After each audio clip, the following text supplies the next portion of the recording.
Okay, Ji, let's start then. So we will be talking about the evolution of computer systems. Before going further into this, okay, what is architecture, what is organization? आप में से कितने लोग हैं जिन्हें architecture का जो एक बड़ा फंडामेंटल दो मॉडल चल रहे हैं इस वक्त उनकी बेहतर अंडरस्टैंडिंग है? We talk about let's say x86 based architecture and arm architecture. तो कोई बता सकता है कि इन दोनों में डिफरेंस क्या है? x86 और ARM के अंदर, या what is x86 architecture?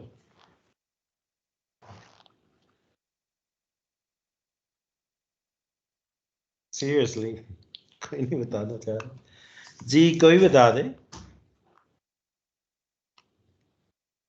No sir, no idea about that. x86 का भी आइडिया नहीं है? No sir, ये totally मेरे लिए एक न्यू सब्जेक्ट है.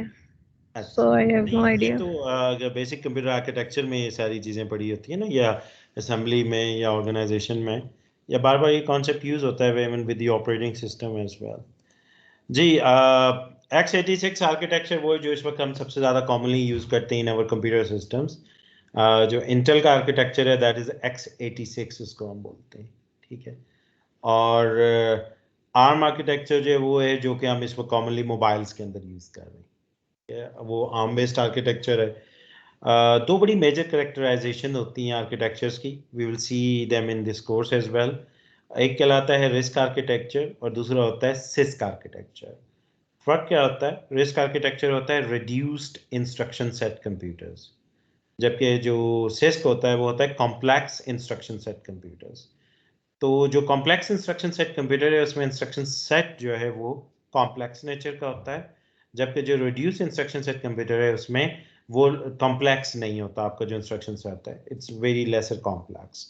तो जो आर्म बेस्ड है वो रिस्क आर्किटेक्चर है, और जो x86 है जो इंटेल का है, जो हमारे पीसीज में यूज़ हो रहा है, हमारे सर्वर्स में यूज़ हो रहा है, बड़े बड़े कंप्यूटर्स में यूज़ हो रहा है, वो आपका सिस्क आर्किटेक्चर है. तो इसको फिर हम आगे चलें देख लेंगे. Once we start, so there is a concept of architecture in an organization. That what is the difference between an architecture and an organization? Architecture क्या होता है? Architecture are those attributes which are actually visible to the programmer.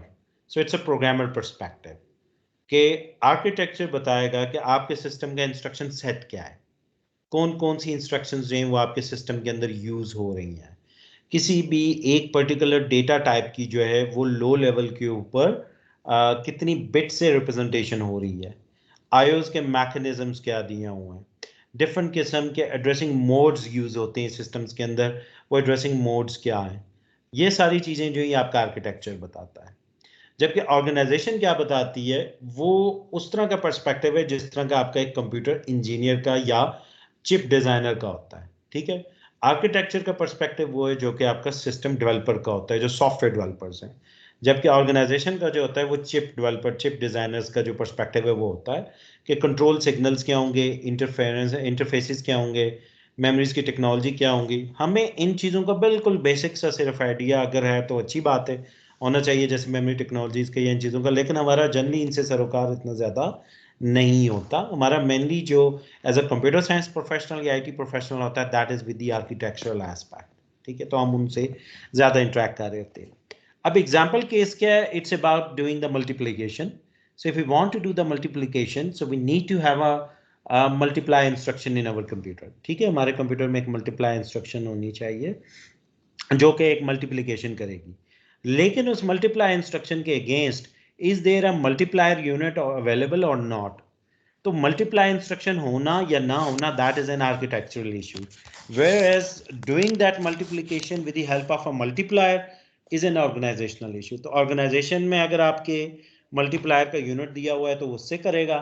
अगर unit नहीं दिया और आपके architecture में उसी सिस्टम के मल्टीप्लाई की इंस्ट्रक्शन मौजूद है तो वो एक और तरीके से भी की जा सकती है. What is that method? That is through repeated addition. तो अगर आपका सिस्टम में दे दी कि जी अच्छा जी मल के नाम से एक मल्टीप्लाई की इंस्ट्रक्शन मौजूद है, लेकिन आपके सिस्टम के अंदर उसका कोई यूनिट नहीं बना हुआ, आपके प्रोसेसर में उसकी सर्किट नहीं बना हुआ मल्टीप्लायर का, तो फिर वो कैसे काम होगा, वो थ्रू रिपीटेड एडिशन होगा. So this is a difference between architecture and organization. Again, this is quite William Stalling oriented. General भी use होता है लेकिन he is quite focused on to this. इसी तरह जो आपकी x86 की फैमिली है, that gives you the same basic architecture. इसी तरह एक बड़ी फेमस फैमिली थी IBM सिस्टम 370 की, वो भी सेम आर्किटेक्चर शेयर करती है. आर्म आर्किटेक्चर की जो एक स्पेसिफिक डोमेन है वो भी सिमिलर आर्किटेक्चर शेयर करती है. तो ये फैमिली सेम आर्किटेक्चर जब शेयर करती है तो इसका मतलब क्या होता है, सबसे इंपॉर्टेंट चीज जो होती है वो ये होता है कि जिसके अंदर जो इंस्ट्रक्शन सेट है वो सेम है. ठीक है, इंस्ट्रक्शन सेट जो है वो आने वाली जनरेशन्स में भी वो इंस्ट्रक्शंस जो हैं they are going to stay there. ठीक है, वो ये नहीं होगा कि आने वाले आर्किटेक्चर्स में उनको खत्म कर दिया जाएगा. ठीक है, यही हुआ इंटेल के अंदर. इंटेल में जो फर्स्ट प्रोसेसर आया दैट वाज नेम्ड एज 4004. एक छोटा सा माइक्रो प्रोसेसर था इन 1971 if I am not wrong, and that was only 4-bit processor. अब उस 4-bit प्रोसेसर में छोटी सी आप एडिशंस कर सकते थे, एडिशन और सब्ट्रैक्शन करता था, और उसके अंदर आपका जो बेसिक से काम होता था, but that was among the earlier micro processors. इसके बाद जो है आपका इंटेल ने 8008 दिया. जब 8008 दिया तो 4004 के लिए जो कोड लिखा गया था दैट वाज इनकम्पैटिबल विद 8008. इसी तरह 8008 के बाद 8086 आया तो 8008 का कोड जो लिखा गया था दैट वाज इनकम्पैटिबल विद 8086. तो by that time Intel has realised कि दिस इज अ प्रॉब्लम, क्योंकि कोड लिखना, और उस जमाने में चूंकि आपको लो लेवल कोड भी लिखना पड़ता था, दैट वाज क्वाइट ट्रिकी, और that creates a huge problem कि अब आपको दोबारा से कोड जो है वो नए सिरे से लिखना पड़ जाता है. क्या हार्डवेयर चेंज हुआ, साथ ही कोड भी चेंज हो गया. And it's not about, we're not talking about the hardware level code, we are talking about any business logic कि आप 2 + 2 करना चाह रहे हैं and you do have a problem कि you cannot do that. Why? Because the architecture, there is an architectural difference. ठीक है, उसके सिंपल सी एग्जांपल आपको एक मैं ये दे देता हूँ. लेट्स से एक डेटा टाइप है, इंट की डेटा टाइप है. सो 4004 में इन टाइप की जो नंबर डेटा टाइप थी दैट वाज ओनली 4-bit. 8008 के अंदर वो 8-bit थी, तो आपका नंबर का साइज ही चेंज हो गया. ठीक है, इसी तरह इंस्ट्रक्शंस चेंज हो गई. they were also learning as well, तो इंस्ट्रक्शन के फॉर्मेट्स में चेंजेस आ गई. So that created a huge problem. तो 8086 जब आया तो by the time 8086 came into the market, so Intel decided कि now we are going to sustain with the similar with the methodology जिसके अंदर हम इसको सस्टेन कराएंगे, इसको as a family of computers लेके जाएंगे. So they started with a plain family of computer and the first processor was 8086. और 8086 जो है that was a 16-bit processor. 16-bit से क्या मुराद है कि इसकी इंस्ट्रक्शन सेट जो थी that was operating on to the 16-bit data. इसके बाद इन्होंने एक वेरिएशन भी 8-bit की दी थी विच वाज 8088. इसके बाद इंटेल ब्रॉट 8286. ठीक है जी, इसके बाद 8286 ले आया, दिस वाज आल्सो 16-bit. इसके बाद they brought 8386, excuse me just for my the way I'm writing, ठीक है, वो माउस से राइट कर रहा हूँ. This was 32-bit. ठीक है, 16-bit में क्या था, इसमें इंट का साइज, इंट जो डेटा टाइप है या जो number basic number data type है, इसका साइज था 16-bit. इसमें भी 16-bit था, मींस 2 बाइट का था, और इसके अंदर कितना था, 4 बाइट हो गया. ठीक है, अब फर्क क्या पड़ता है, अब इंट ए जब आप लिखते हैं एक C++ के कोड में, तो ए की वैल्यू अगर ये अनसाइंड है तो इसकी वैल्यू कहां से कहां रेंज करती है, 32-bit से कितनी वैल्यू आप एड्रेस कर सकते हैं, what can be a value which you can store in 32 bits, कितनी कर सकते हैं इसमें, कोई बता सकता है. इट इज 2^32, इतनी वैल्यू आप स्टोर कर सकते हैं. तो कितना होता है 2^32? 2^32 इज 4 बिलियन, 4 गीगा. ठीक है, और ये चूंकि साइंड है आपका, तो दोनों इसके साथ साइंड हो सकते हैं. ठीक है, तो आप इसके साथ क्या यूज करेंगे फिर, -2 गीगा से लेके +2 गीगा तक, तो दोनों साइडों पे आप यूज कर सकते हैं. मीन्स के जो मैक्सिमम वैल्यू है दैट कैन बी 2 बिलियन, ठीक है, समथिंग, चूंकि 1024 का मल्टीपल है तो 2 के साथ you are going to have 9 zeros और अ फिगर अप टू 9। आप इसमें 3 बिलियन नहीं स्टोर कर सकते, वो आपको एरर देगा क्योंकि इतनी उसकी स्टोरेज कैपेसिटी नहीं है। और so this is a low level thing, so this can be a problem. तो उस वक्त जो था इनका 32 बिट के आर्किटेक्चर से आगे तो फिर आपका साइज बड़ा हो गया, जबकि 16 बिट के अंदर क्या था, 16 बिट से you can refer only how much value, so the largest number that can be accommodated with a 16 bit number is 64k, which is 65 5 36, ठीक है, अगर आपका साइंड सॉरी अनसाइंड है, ठीक है, और अगर साइंड है तो ये हाफ हाफ हो जाएगा, ठीक है। सो this is the maximum value. सिर्फ 65,000 से बड़ा नंबर आप बेसिक नंबर टाइप में, जो कि जैसे C++ में इंट होती है, उसके अंदर आप नहीं लिख सकते। तो जब 32 बिट का हो गया so you got more flexibility. 8086 के बाद आ गया 486, 8486। तो इनको आसान अल्फाज में या सादे लफ्जों में कहा जाता था इस प्रोसेसर्स को 386, 486।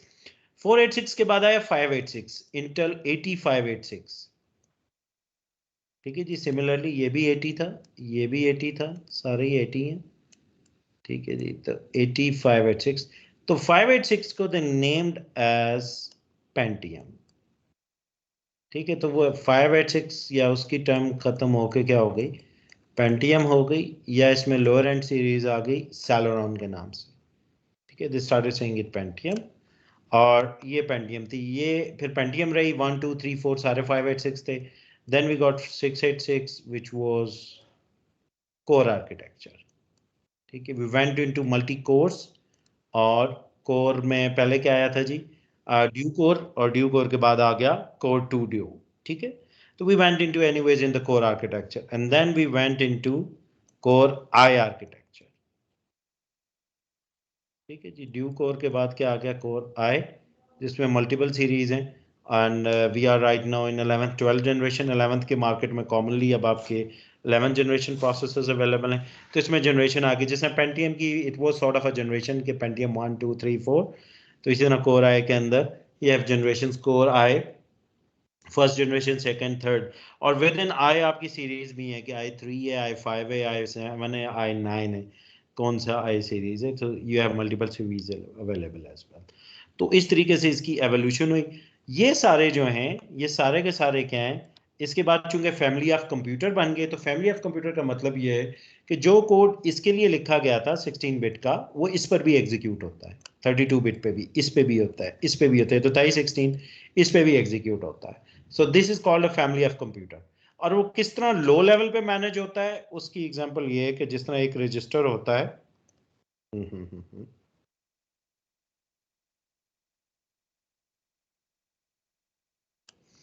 ठीक है। अच्छा, इसके बाद कोर के बाद आपका कौन सा आ गया जी, 64 बिट आर्किटेक्चर कोर से, तो वो मिक्स हो गया, 32 भी देते थे, 64 भी देते थे, ठीक है। तो 64 जो 32 बिट था उसके अंदर क्या था, 32 बिट के अंदर अगर मैं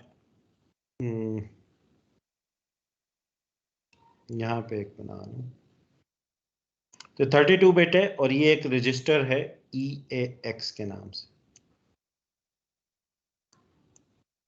ठीक है। इसके दो पार्ट हैं, जो 16 बिट था उसमें रजिस्टर था AX, ये आपने नाम सुना भी होगा, और जिसने असेंबली में प्रोग्राम किया है उसने ये कॉमन लिखी होंगी ये इंस्ट्रक्शन इस तरह की, ऐड AX एंड BX, ये दो जनरल पर्पस रजिस्टर हैं, बड़े फेमस, ये नाम यूज होते हैं असेंबली कोड में, ठीक है। ऐड AX एंड BX, तो AX is a 16 bit register, और इसके अंदर even you can do 8 bit programming as well, जिसमें इस साइड पे होता है, राइट पे होता है AL, लेफ्ट साइड पे होता है AH, जो BX है उसके अंदर BL और BH होता है, ठीक है। तो ये इसका नाम था AX was 16 बिट, और AL और AH 8 बिट, तो even you can do 8 bit programming. यहां से ये फैमिली ऑफ कंप्यूटर का आगाज हुआ, A 16 बिट, फिर जब 32 बिट आ गया 386, तो इसी AX का नाम हो गया EAX, ठीक है।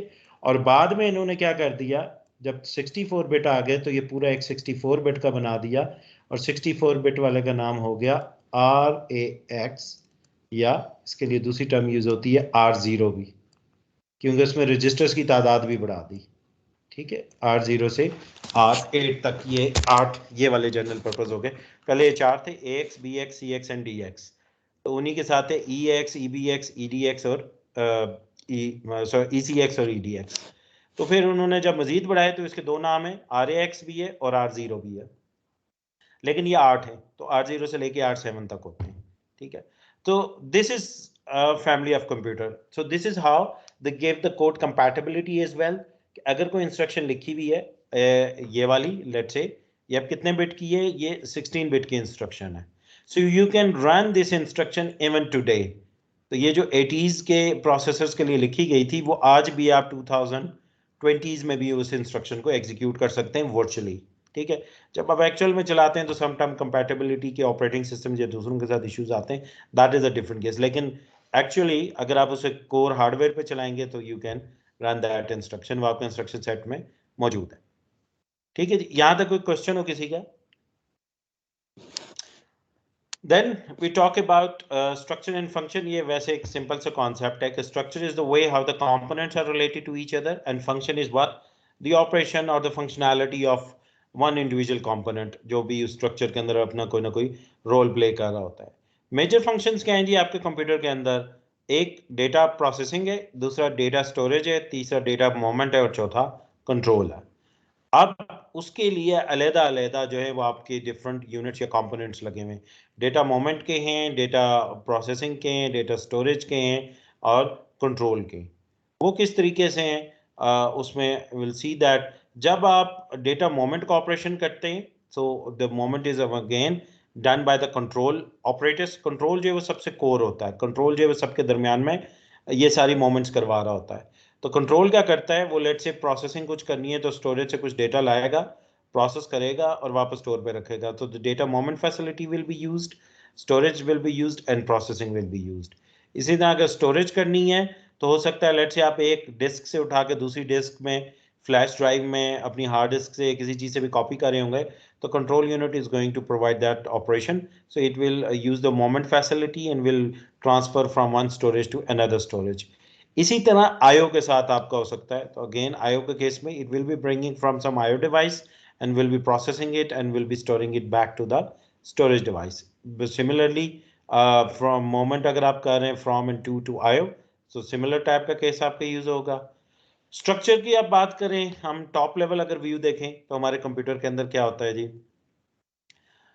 मेन कंपोनेंट्स क्या हैं जी आपके कंप्यूटर के? Number 1 is CPU, number 2 is main memory and number 3 is input output. ठीक है, तो ये तीन मेजर चीजें होती हैं जो कि आपके सिस्टम के अंदर होती हैं। इनके साथ क्या होता है, सिस्टम का अपना इंटरकनेक्शन होता है जिन्हें हम बसेस कहते हैं। Obviously once there are going to be multiple components there, they need to be get interconnected if we want to perform an operation। कोई भी काम करना है, they have to work together। तो जब इकट्ठे काम करना है तो कैसे करेंगे? We are going to need some system interconnection। तो जनरली ये एम्बेडेड बसेस की फॉर्म में होता है, एम्बेडेड लाइंस की, या कोई बसेस आपको नजर आ रही होती हैं सिस्टम के अंदर। जिस तरह अगर आप डेस्कटॉप बेस्ड कंप्यूटर खोलें तो आपको मल्टीपल नजर आ रही होती हैं, साटा की बस होगी, स्कजी बस होंगी, डिफरेंट किस्म की होंगी। कुछ आपकी मेन बोर्ड जो है जिसके ऊपर ये सारे कंपोनेंट अक्सर लगते हैं, तो वो मेन बोर्ड के ऊपर बिल्ट इन एम्बेडेड बसेस होती हैं। आपको लाइनें, पैरेलल लाइंस नजर आ रही होती हैं जिसमें सिस्टम बस होती है आपकी, इसी तरह यूएसबी लाइंस हो सकती हैं, डिफरेंट किस्म की आपकी बसेस की लाइंस होती हैं। तो they are system interconnection. CPU का काम क्या है जी? सीपीयू का कोई बता सकता है मेन काम क्या है जी? सीपीयू का मेन काम क्या है? एनीवन?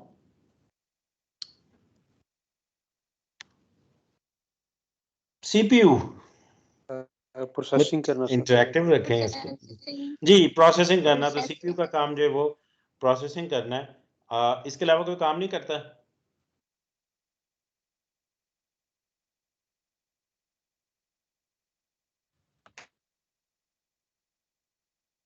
सर तमाम कंपोनेंट्स की प्रोसेसिंग स्पीड को बूस्ट करना।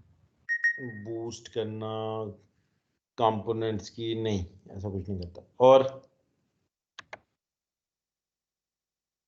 This is the brain of speed the को असेस करता है जितनी में। जी, इसका प्राइमरली काम जो है वो तो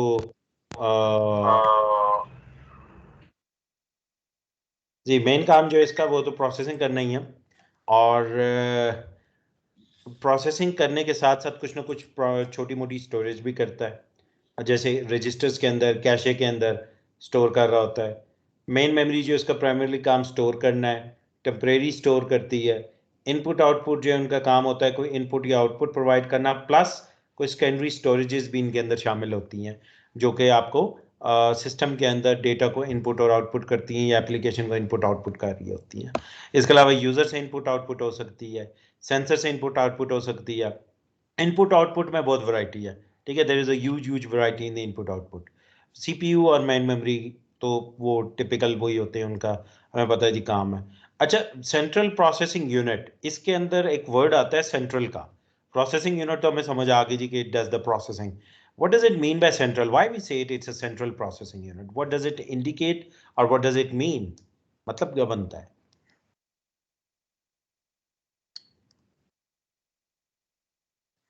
सर यानी तमाम ऑपरेशन जो है ना वो यहाँ से होके गुजरेंगे, इसी के जरिए जो है ना वो परफॉर्म होंगे। ठीक है, इसलिए हम सेंट्रल इनपुट है या आउटपुट। ठीक है, yeah, it's a very central unit. Eventually most of the things they are actually being done by the central processing unit, but actually in fact memory is also a very centralized unit. Main memory जो होती है ना बड़ा hub point होता है, बड़ा central सा point है, ठीक है। Eventually it has been changed and now we have moved more things towards the L1 cache, L3 cache, लेकिन still main memory has a lot of significance in this regard. Central processing unit principally इसको इसलिए कहते हैं क्योंकि there are many processing units in your system, ठीक है, there are many. कुछ बड़े अच्छे state of the art processing unit है, कुछ ऐसे बिल्कुल छोटी मोटी सी लॉजिक है और वो छोटा मोटा सा कोई ना कोई काम कर रहे होते हैं, और कुछ में काफ़ी सारी होती है। जैसे इनपुट आउटपुट के लिए एक ठीक ठाक आपका आईओ प्रोसेसर होता है, ठीक है। आईओ प्रोसेसर जो है वो पहले हैंडल करता है और वो आगे चीज़ों को फॉरवर्ड करता है, और वो सारी चीज़ें टिपिकली जो है ना वो मेमोरी की तरफ आती हैं, तो आपका आईओ प्रोसेसर है।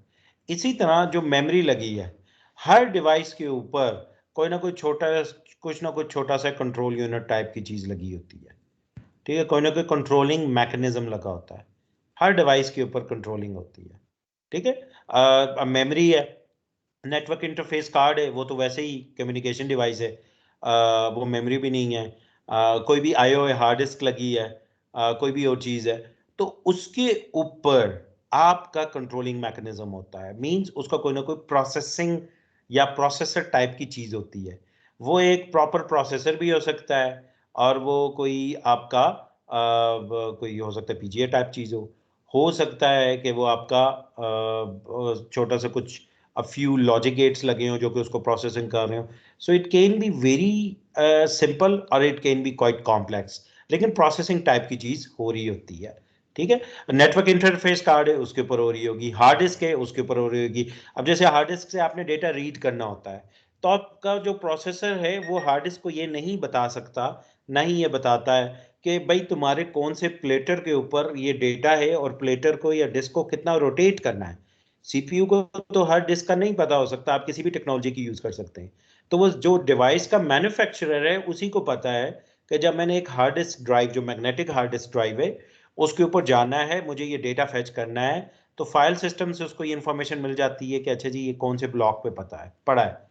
लेकिन उस ब्लॉक से वो एक्सेस कैसे करना है, फिजिकल ब्लॉक से, वो हार्ड डिस्क को पता है कि इसके प्लेटर को कितना रोटेट करना है, हेडर्स को कितना आगे पीछे मूव करना है, और वहां से किस टाइमिंग के ऊपर उसको उठाना है। तो ये सारी लॉजिक बिल्ट इन होती है। So it means there is a mini processor, a very small processing logic embedded onto your hard disk as well. Same stands true for every type of component. जो भी component हो उसमें कोई ना कोई छोटी मोटी जनरली लॉजिक जरूर होती है।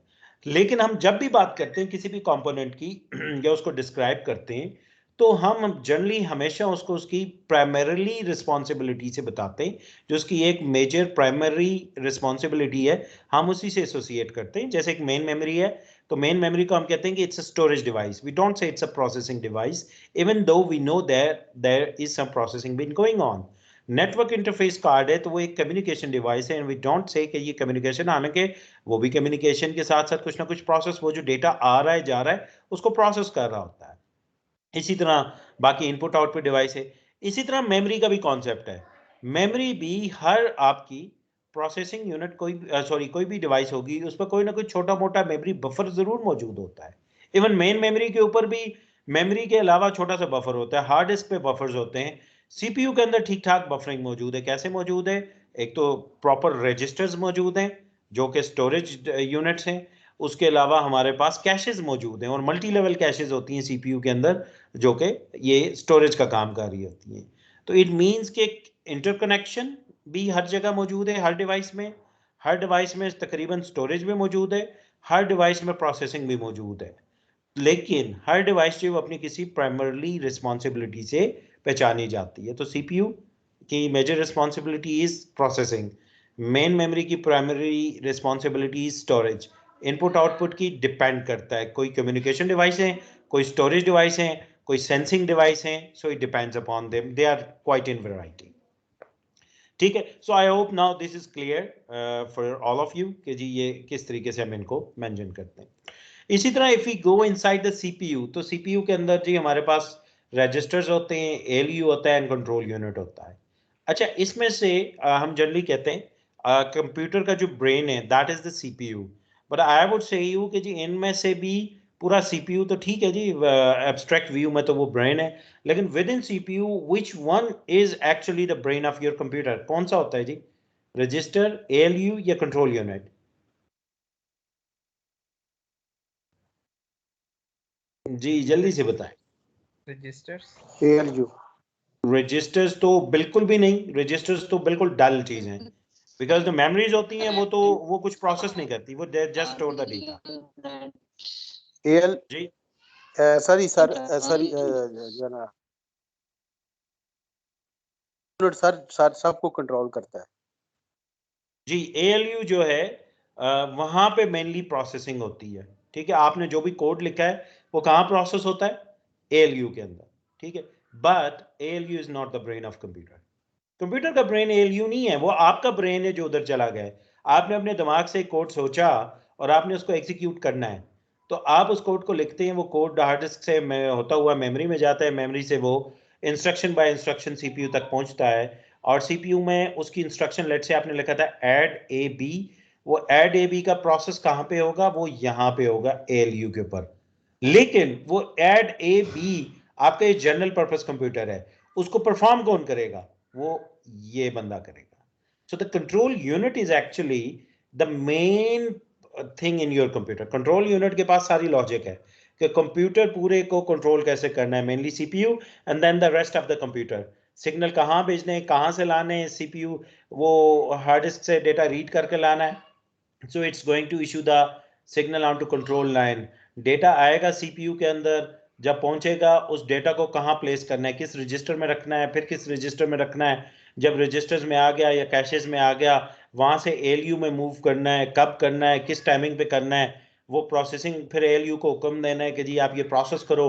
एलयू ने जब प्रोड्यूस कर लिया रिजल्ट, फिर उस रिजल्ट को स्टोर कराना है, वापस रजिस्टर में रखना है या वापस भेजना है onto the memory या कहीं भी भेजना है। अब ये सारे काम कौन कर रहा है?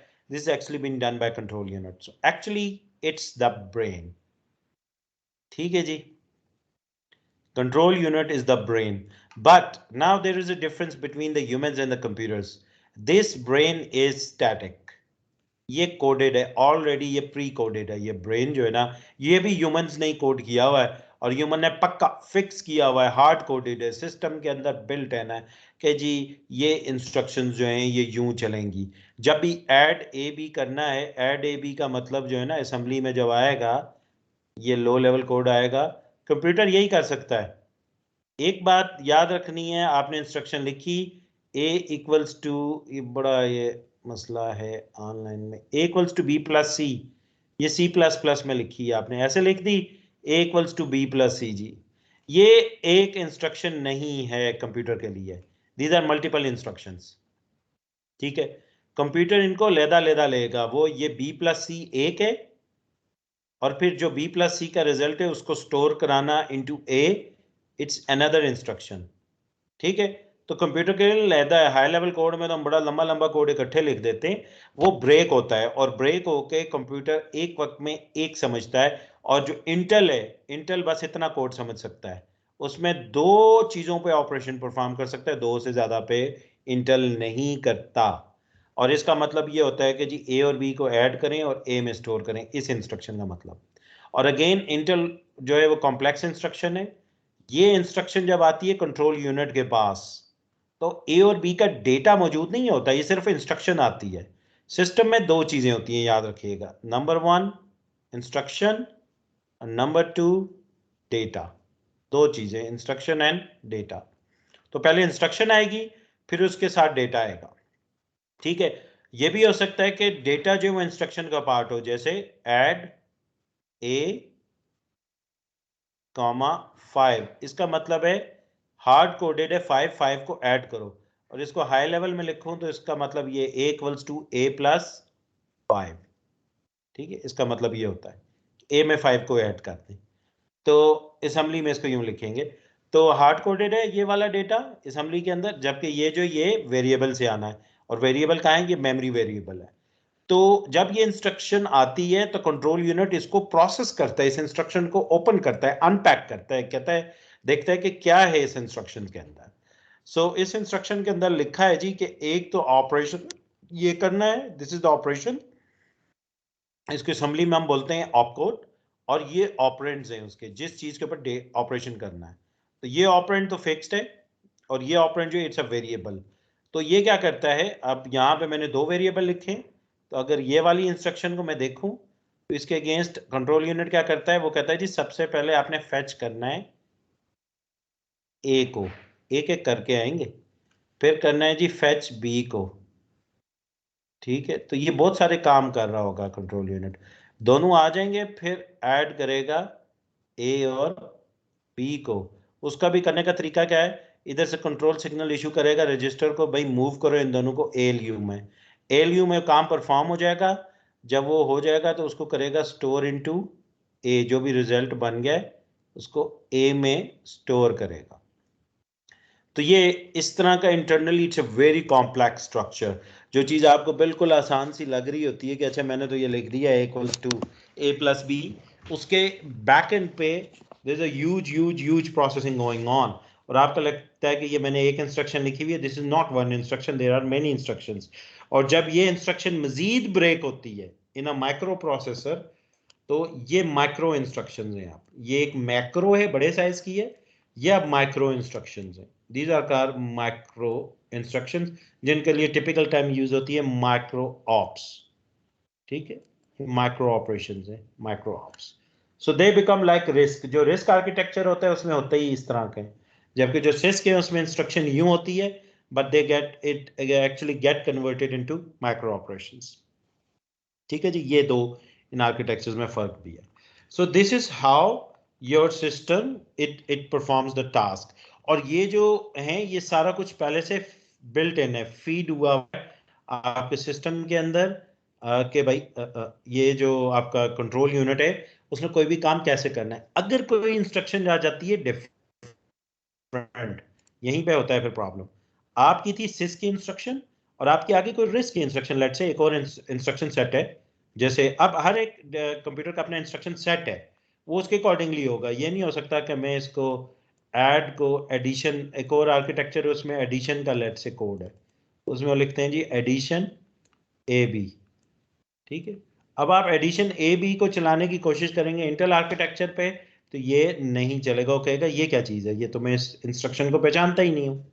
ठीक है, हालांकि फॉर्मेट ठीक है, 2 ऑपरेंड है, लेकिन ये जो ऑप कोड है ये ऑप कोड अनरिकग्नाइजेबल है। ठीक है, और ये लिखा किस में होगा, होता ये नीचे इवेंचुअली लो लेवल पे होता है, जो आपका जो ऑपरेशन कोड है उसी में होता है। ठीक है, सॉरी बाइनरी के अंदर होता है। ठीक हो गया जी, तो ये सिस्टम के लिए it becomes difficult to understand, so system cannot actually run this code। तो इसलिए अगर आप कोशिश कर लें, अभी जो एंड्रॉइड के लिए आपने कोड लिखा हुआ है, जो एंड्रॉइड का कोड है, आप उसे चलाने की कोशिश करें, अगर लो लेवल कोड हो और वो आप इंटेल के आर्किटेक्चर पे चलाने की कोशिश करेंगे तो वो नहीं चलेगा। ठीक है, इन कंपैरिजन टू दैट आपका जो दूसरा कोड है वो एग्जीक्यूट होता है। अब थोड़ा सा डिफरेंट कॉन्सेप्ट है which is related to virtualization, लेकिन यहाँ पे हल्का सा मैं जिक्र कर देता हूँ। यही वजह होती है कि अगर आपने वर्चुअलाइजेशन की हुई है अपने सिस्टम पे और आप विंडोज के ऊपर लिनक्स चला रहे हो, तो लिनक्स की जो एप्लीकेशन है वो भी क्योंकि x86 के लिए बनी हुई है, तो ऑपरेटिंग सिस्टम लाइब्रेरीज का फर्क होता है। इस वजह से there is some conversion, it's slow, लेकिन इतनी स्लो नहीं होती। अगर आप उसकी बजाय कोई एंड्रॉइड का इमुलेटर चला रहे हो तो उसकी क्योंकि हर इंस्ट्रक्शन कन्वर्ट होती है आर्म आर्किटेक्चर से। एंड्रॉइड क्या यूज करता है? आर्म बेस्ड है। आर्म से कन्वर्ट होती है किसमें? x86 में। तो वो जब कन्वर्जन होती है तो it takes a lot of time। पूरी पूरी इंस्ट्रक्शन चेंज हो रही है रन टाइम के ऊपर। तो जब ये रन टाइम पे चेंज होती है तो this is the reason, that's why your codes are always very very slow. अब वो कोई सा भी एंड्रॉइड का एमुलेटर होगा वो हमेशा आपको स्लो मिलेगा, ठीक है, इसलिए उसको एमुलेटर बोलते हैं। ठीक हो गया जी, यहाँ तक कोई किसी का क्वेश्चन हो? ठीक है, तो कंट्रोल यूनिट जो है वो फिक्स्ड है, it's not artificially intelligent, it's not, it does not have any intelligence. जो ह्यूमन इंटेलिजेंस इसके अंदर बिल्ट इन आ गई, इसकी इंटेलिजेंस वही है। ह्यूमंस के अंदर क्या होता है, वंस दे आर बॉर्न तो बिल्कुल बड़ी रॉ सी इंटेलिजेंस है, but because they are intelligent तो दे स्टार्टेड लर्निंग, नई उनका इंस्ट्रक्शन सेट बढ़ता जाता है। एक छोटा सा बच्चा है, उसे अगर आप न्यूली बॉर्न है और if you will give him a command, let's say अगर वॉक भी कर सकता है, तो अगर आप उसे कहेंगे ना कि कोई ऐसी कमांड देंगे जो कि वो कॉम्प्रिहेंड नहीं कर सकता, आप उसे कहेंगे गाड़ी चलाओ तो वो शायद नहीं चला सकता, लेकिन आप उसे कहेंगे इधर आओ वहां जाओ, तो बाय दैट टाइम उसके इंस्ट्रक्शन सेट में वो इंस्ट्रक्शन आ चुकी होती है। ठीक है, और लेकिन अगर आप उसको कोई ऐसी इंस्ट्रक्शन देंगे जो कि वो तो समझता नहीं है, 4 साल का बच्चा समझता है, तो वो उसको कॉम्प्रिहेंड नहीं करेगा, but with the passage of time because humans they are intelligent, उनका इंस्ट्रक्शन सेट बढ़ता जाता है। ठीक है, और वो उसी के अकॉर्डिंगली फिर बिहेव भी करते हैं। जबकि कंप्यूटर्स जो हैं वो इंस्ट्रक्शन सेट एक तो उनका फिक्स्ड है, वो उसके अकॉर्डिंगली ही बिहेव करेंगे जो इंस्ट्रक्शंस होंगी। दूसरा, इंस्ट्रक्शन के अंदर अगर जरा सी भी एम्बिग्विटी आ गई, because computers they are not intelligent, तो वो फिर उसके अकॉर्डिंगली बिहेव नहीं कर सकते। ठीक है, जैसे ह्यूमन को अगर आप कहेंगे किताब पढ़ो तो they can understand easily, humans जो हैं। अगर आप उसके हाथ में किताब है, अगर आप कहेंगे पढ़ो, तो ही विल अंडरस्टैंड कि जी मुझे किताब पढ़ने का कहा जा रहा है। कंप्यूटर्स के केस में ऐसे नहीं होता। ठीक है, कंप्यूटर्स में जो है वो डिफरेंट है, और यू नीड, सॉरी,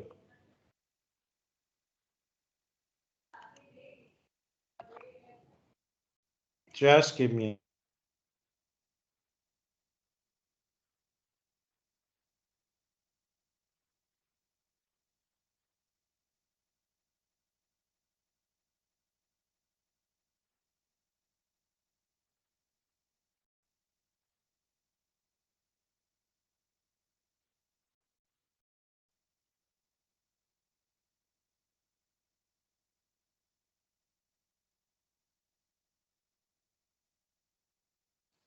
आवाज नहीं आ रही सर।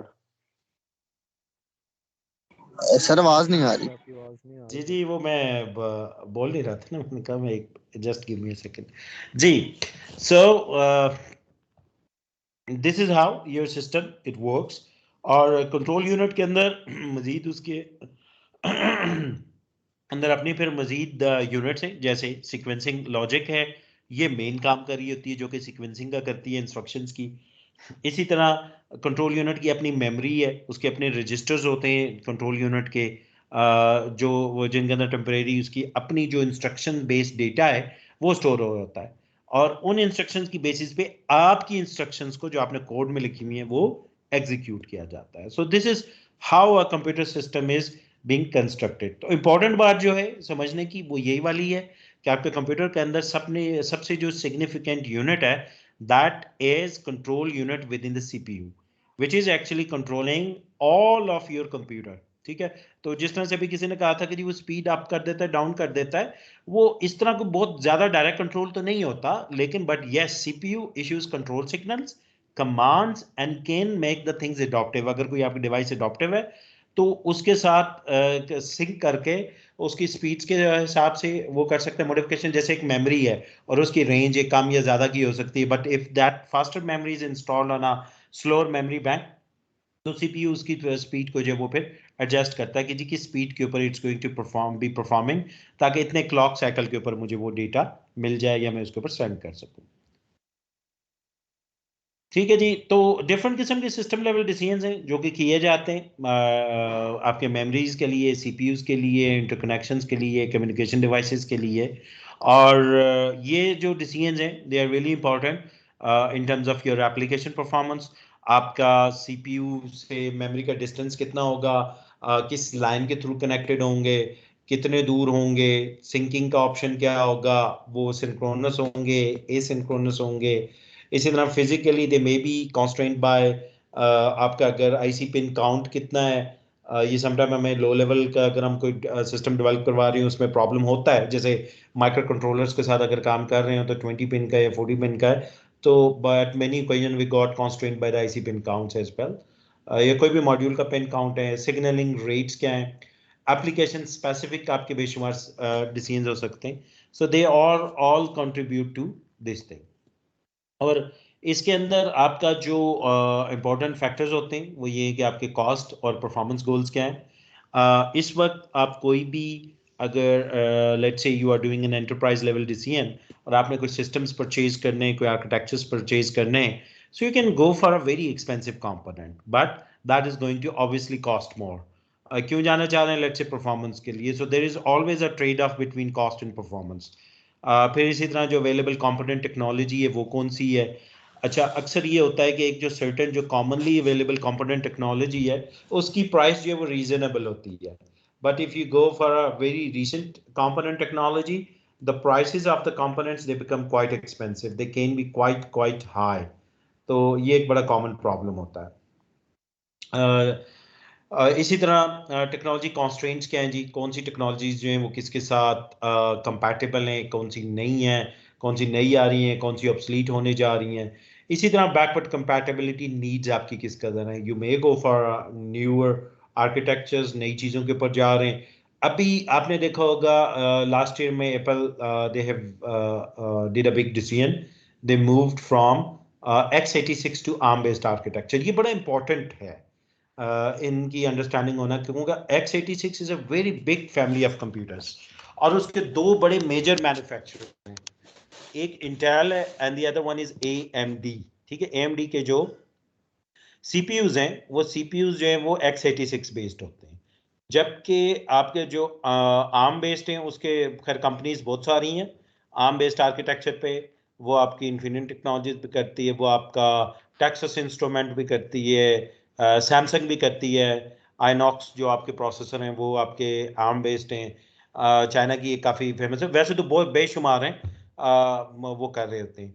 इसी तरह जो आपका सिस्टम है उस सिस्टम के अंदर आपका जो सीपीयू है वो x86 बेस्ड है, लेकिन जो बाकी ज्यादातर कंपोनेंट है वो ARM बेस्ड है। इंटरेस्टिंगली, जैसे हो सकता है आपकी हार्ड डिस्क का जो कंट्रोलर है वो एक ARM बेस्ड माइक्रो कंट्रोलर लगाओ, हो सकता है उसके अलावा और भी माइक्रो कंट्रोलर्स हैं जो जरूरी नहीं कि ARM बेस्ड हो, लेकिन बहुत ज्यादा कॉमनली यूज्ड होते हैं ARM बेस्ड माइक्रो कंट्रोलर्स। तो वो आपका ARM बेस्ड माइक्रो कंट्रोलर लगाओ, आपके घर में AC में ARM बेस्ड लगा होगा, तो ज्यादातर चीजें जो आपकी बाकी हैं वो ARM बेस्ड हैं, लेकिन जो कंप्यूटर्स हैं ट्रेडिशनल कंप्यूटर्स उनमें ज्यादातर x86 है। So what Apple did last year was they moved from x86 to, वो हमेशा इंटेल के प्रोसेसर यूज करते थे मैक के अंदर। मैक बेशक मैकबुक एयर है या मैकबुक प्रो है या मैकबुक है, वो इंटेल यूज करते थे। Now they have move towards ARM based और खुद उसको मैन्युफैक्चर किया, क्योंकि ARM की वो ओपन सोर्स लाइसेंसिंग होती है और हर कंपनी अपनी उसकी फिर वो लाइसेंसिंग करती है। तो Apple they moved on to that and they named it M1 chip. तो वो M1 और M2 जो अब है they are based on ARM architecture, तो वो रिस्क आर्किटेक्चर पे चले गए। एप्पल को बेनिफिट ये है कि जी एप्पल का एक अपना इकोसिस्टम है तो they can be quite good, लेकिन अब उसका इशू ये है कि if you would be installing, I haven't seen this, maybe there might be a cross compatibility stuff being done by them, but अगर आप पुराना एप्पल का OS ने उस M1 पे इंस्टॉल करने की कोशिश करेंगे तो प्रिंसिपली वो नहीं होना चाहिए, क्योंकि that is for x86 based architecture. क्योंकि कोई भी ऑपरेटिंग सिस्टम जो है वो जब भी लिखा जाता है तो that is actually been written for some specific architecture, किसी एक स्पेसिफिक आर्किटेक्चर के लिए लिखा जाता है। तो या तो x86 का होगा या आर्म का होगा। You may have a hybrid architecture as well, जैसे विंडोज ने विंडोज आरटी निकाली थी, तो that was also having compatibility with ARM architecture, तो वो आपका हो सकता है।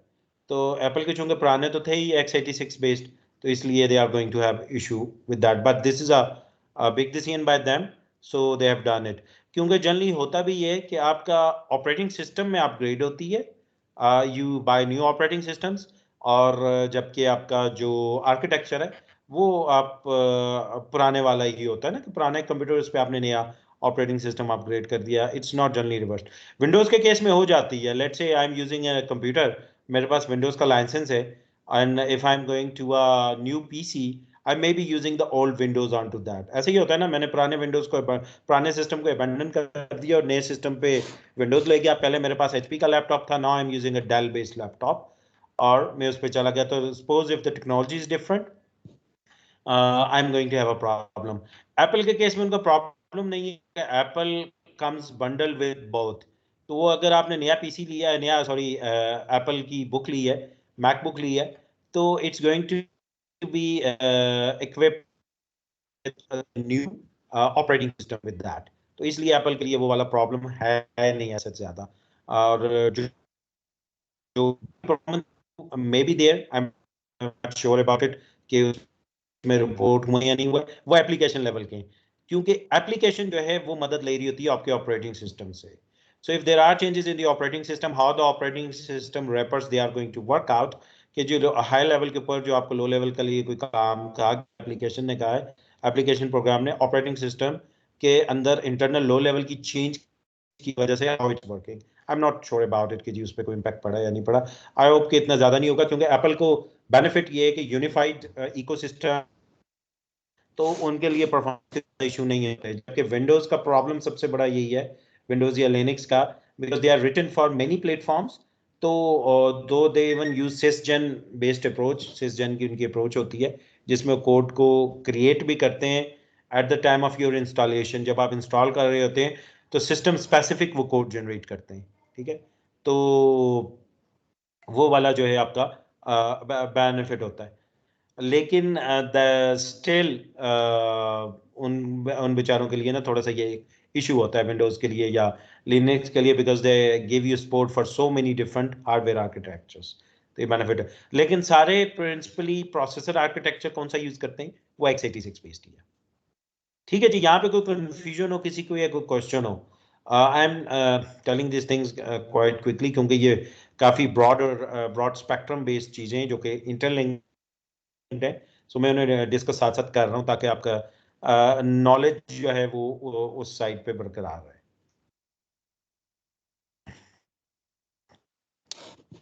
कंप्यूटर सिस्टम की that is done in so many different ways. आपके बहुत सारे मैट्रिक्स हो सकते हैं जिसके थ्रू आप कर सकते हैं। यू कैन बी जैसे सीपीयू एग्जीक्यूशन टाइम की बात करें, you can be measuring them in floating point arithmetic के कितने floating point operations per second जो है वो परफॉर्म करता है। उसमें टिपिकल मेगा फ्लॉप्स की टर्म यूज होती है, M flops. You can have in giga flops as well. Super computers की बात करते हैं तो उनकी पहले हम टेरा फ्लॉप्स में करते थे, अब पेटा फ्लॉप्स में होती है। एक सुपर कंप्यूटर चूंकि आजकल मॉडर्न जो है वो वेक्टर की बजाय वो बने होते हैं आपके क्लस्टर ऑफ वर्क स्टेशन से, तो उसके अंदर फिर पेटा फ्लॉप्स के अंदर दे आर मेजरिंग कि जी कितने पेटा फ्लॉप्स जो हैं उनकी ऑपरेशंस हैं। तो फ्लॉप्स होता क्या है, floating point operations per second, ठीक है। फ्लोटिंग पॉइंट आपको पता है they take more time than normal numbers. और कंप्यूटर के अंदर डेटा कितने कितने टाइप्स में होता है वैसे फंडामेंटली? दो मेजर टाइप्स हैं, कौन कौन सी हैं कोई बताएगा? कंप्यूटर सिस्टम के अंदर जो डेटा होता है, data is basically in two fundamental types. कौन सी हैं जी वो? Int or float sir. नाम आप कुछ भी वैसे कह सकते हैं, आपकी बस अंडरस्टैंडिंग होनी चाहिए जी। इंट और फ्लोट सर। सॉरी, इंट और फ्लोट, अच्छा नहीं, तो बहुत बेसिक। दो टाइप की होती हैं, प्रिमिटिव और नॉन प्रिमिटिव। सर मेरा क्वेश्चन था लास्ट स्लाइड के अकॉर्डिंग। वो तो जी जी सर मेरा क्वेश्चन ये था कि जैसे आपने बताया कि सिस्टम अपग्रेड होता है तो सॉफ्टवेयर उसके अकॉर्डिंग अपडेट हो जाते हैं। जैसे कि सर मैं लास्ट कुछ दिनों पहले मैं एक सर्वर पे एंड्रॉइड, जैसे कि आप एंड्रॉइड डेवलपर हैं, आपको एंड्रॉइड स्टूडियो और उसकी इंस्टॉलेशन वगैरह का फुली अंदाजा होगा। मैं एक सर्वर पे कुछ दिनों एंड्रॉइड स्टूडियो की इंस्टॉलेशन कर रहा था। वो AMD प्रोसेसर था और उस पर हैपर भी इंस्टॉल नहीं हो रहा था। तो उससे इस तरीके से बचने के लिए कोई अल्टरनेटिव सोर्स है सर? देखिए, it's practically things are quite complex. मैं आपको भी एक बात जी सर, मैंने एक बात की थी, वो 8086 का कोड, मैंने आपको कहा कि 8086 का जो कोड है ना, वो जी जी जो आपने 1980 में लिखा, वो कोड आज भी चल सकता है। जी ठीक है, क्योंकि जी कंपैटिबिलिटी है। जी इंटेल ने क्या रखा है, फैमिली ऑफ कंप्यूटर रखी है। ठीक है, इस बात को सबने गौर से अंडरस्टैंड करना है। एक वो चीज है जो कि बुकिश है, जो जी कॉन्सेप्ट वाइज है, एक वो चीज है जो कि जी प्रैक्टिकल।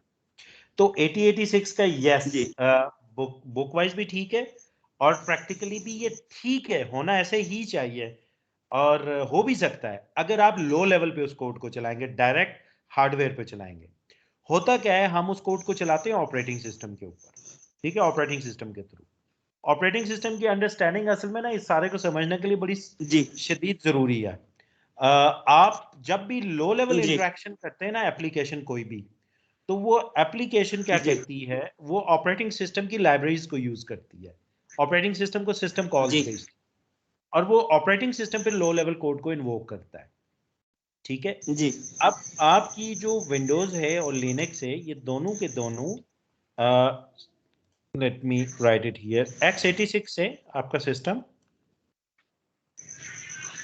ठीक है, कोई जी भी है, सर, इंटेल के AMD का कोई भी है, मेरा इस पे आपने एक सिस्टम VM में चलाएं या डायरेक्ट चलाएं, आपकी विंडोज है या आपकी लिनक्स है। ठीक है, तो जी जो एप्लीकेशन इसके ऊपर चल रही होती है, उसने एक स्पेसिफिक कॉल देती है इसको, विंडोज को। और विंडोज अगर कंपाइल्ड, अब इसमें फर्क क्या पड़ता है, कंपाइल्ड है कोड या इंटरप्रेटर बेस्ड है, ये एक बिल्कुल बड़ा मेजर फर्क है। ये किसी भी प्रोग्रामर को ना इस पूरी चीज की बहुत अच्छी अंडरस्टैंडिंग होनी चाहिए।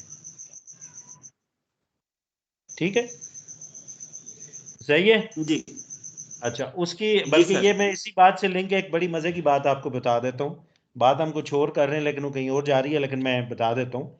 आपको टीचर ने मैं बताया होगा कि इंट लिखना है और अगर मैंने 2 नंबर को ऐड करना है तो मैं कोड को लिख सकता हूँ। मैं, आप 2 वेरिएबल डिक्लेयर करते हैं, जब पहला कोड लिखा C++ का तो आपने क्या लिखा, इंट A और B। ठीक है जी, सही है, जी ऐसे सर, लिखा। और फिर आपने लिखा जी A इक्वल्स टू B। फिर बिल्कुल टीचर ने कहा जी ये तो आपको समझ आ गई, लेकिन आइंदा के बाद आपने इसको A B नहीं लिखना, आपने क्या लिखना है, कन्वेंशंस की बातें शुरू कर दी और पता नहीं क्या क्या बताया। आपको कहा जी इसको आपने लिखना है N1 और N2, ऐसे ही है ना। कहा सर आपकी थोड़ा सा आवाज ना लॉजिकल नेम लिखे, फिर कहा ये भी कोई अच्छी नहीं है, आप लिखें नंबर 1 और नंबर 2, नंबर 1 और नंबर 2। इनमें से सबसे अच्छी अंडरस्टैंडिंग किसकी है, इन तीनों में से? ठीक है, तीनों में से इसकी है ना। ठीक है, जब भी आप कोड को जी लिखेंगे, सर। लिखते हुए थोड़ी सी तकलीफ हो रही होगी, लंबा लिख लेंगे, तो मैं इसकी बजाय एक और अप्रोच यूज कर लेता हूँ। मैं क्या करता होता हूँ, मैं कर लूंगा जी num1 और num2। अच्छा, आप किसी भी तरह लिख लें, ये जो पर्सपेक्टिव टीचर ने बताया था ये रीडेबिलिटी का है, कि कोड को जब बाद में जी आपने मॉडिफाई करना है या कोड कॉम्प्लेक्स होगा तो फिर मसला हो जाएगा आपके लिए। ठीक है, तो ये तो बहुत ही फजूल अप्रोच है, तो यूज ही नहीं करनी चाहिए। ये जरा बेहतर थी, ये उससे और बेहतर थी, ये तो बहुत ही बेहतर है, लेकिन इसमें जरा लंबा हो रहा है तो हमने कहा जी num1 कर देते, तो हम 2 कॉम्पिटिटर रख लेते हैं, N1 और ये 2, num1 num2 और N1 और N2। तो कौन सा बेहतर है, ये ज्यादा बेहतर लग रहा है ना, num1 num2। जी सर। लेकिन आपको हो सकता है कि किसी टीचर ने नहीं बताया या आपने खुद भी कभी नहीं सोचा कि मैं जब कंपाइलर बेस्ड लैंग्वेज यूज कर रहा हूं, मैं C++ का कोड लिख रहा हूं, तो चाहे ये लिखें चाहे ये लिखें, कोई फर्क नहीं है दोनों में। ठीक है, अगर मैं कंपाइलर बेस्ड लिखूं, मेरे सिस्टम की परफॉर्मेंस पे, कोड की परफॉर्मेंस में कोई फर्क नहीं पड़ता, क्योंकि ये दोनों जो है ये कन्वर्ट हो जाते हैं। ये दोनों कन्वर्ट किस में हो जाते हैं? वेरिएबल के अंदर, कंपाइल्ड कोड में। ठीक है, और उसके अंदर ये नहीं लिखा होता। जबकि अगर मैं इंटरप्रेटर बेस्ड लिखूं, ठीक है, अगर मैं इंटरप्रेटर बेस्ड लिख रहा हूं और अगर मैं n1 और n2 लिखता हूं और num1 और num2 लिखता हूं, तो there is a huge difference.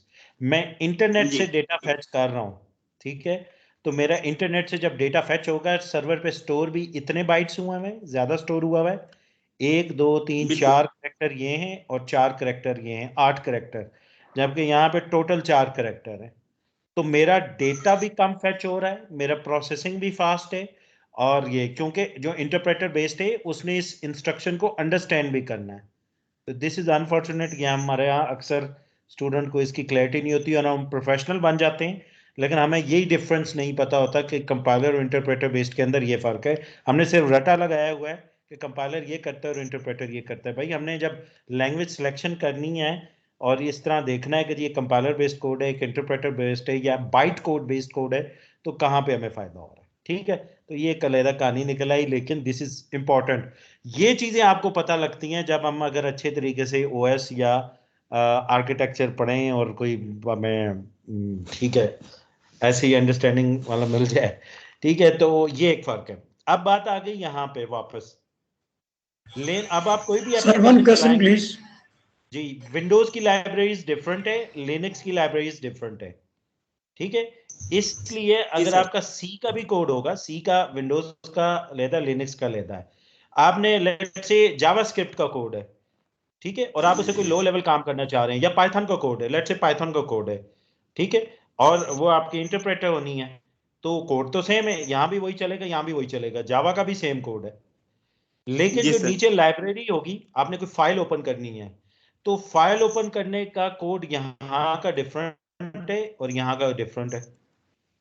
नीचे जो इंस्ट्रक्शंस हैं वो सेम ही चलनी है, ठीक है, बिल्कुल। लेकिन जब आप एंड्रॉइड चलाएंगे इसके ऊपर, तो एंड्रॉइड की ना सिर्फ लाइब्रेरीज में फर्क है, बल्कि उसकी इंस्ट्रक्शन कन्वर्ट होती हैं ARM टू x86, इसलिए आपको कंपैटिबिलिटी के शदीद किस्म के इश्यूज आते हैं। ठीक है, आपको फिर प्रॉब्लम आती है।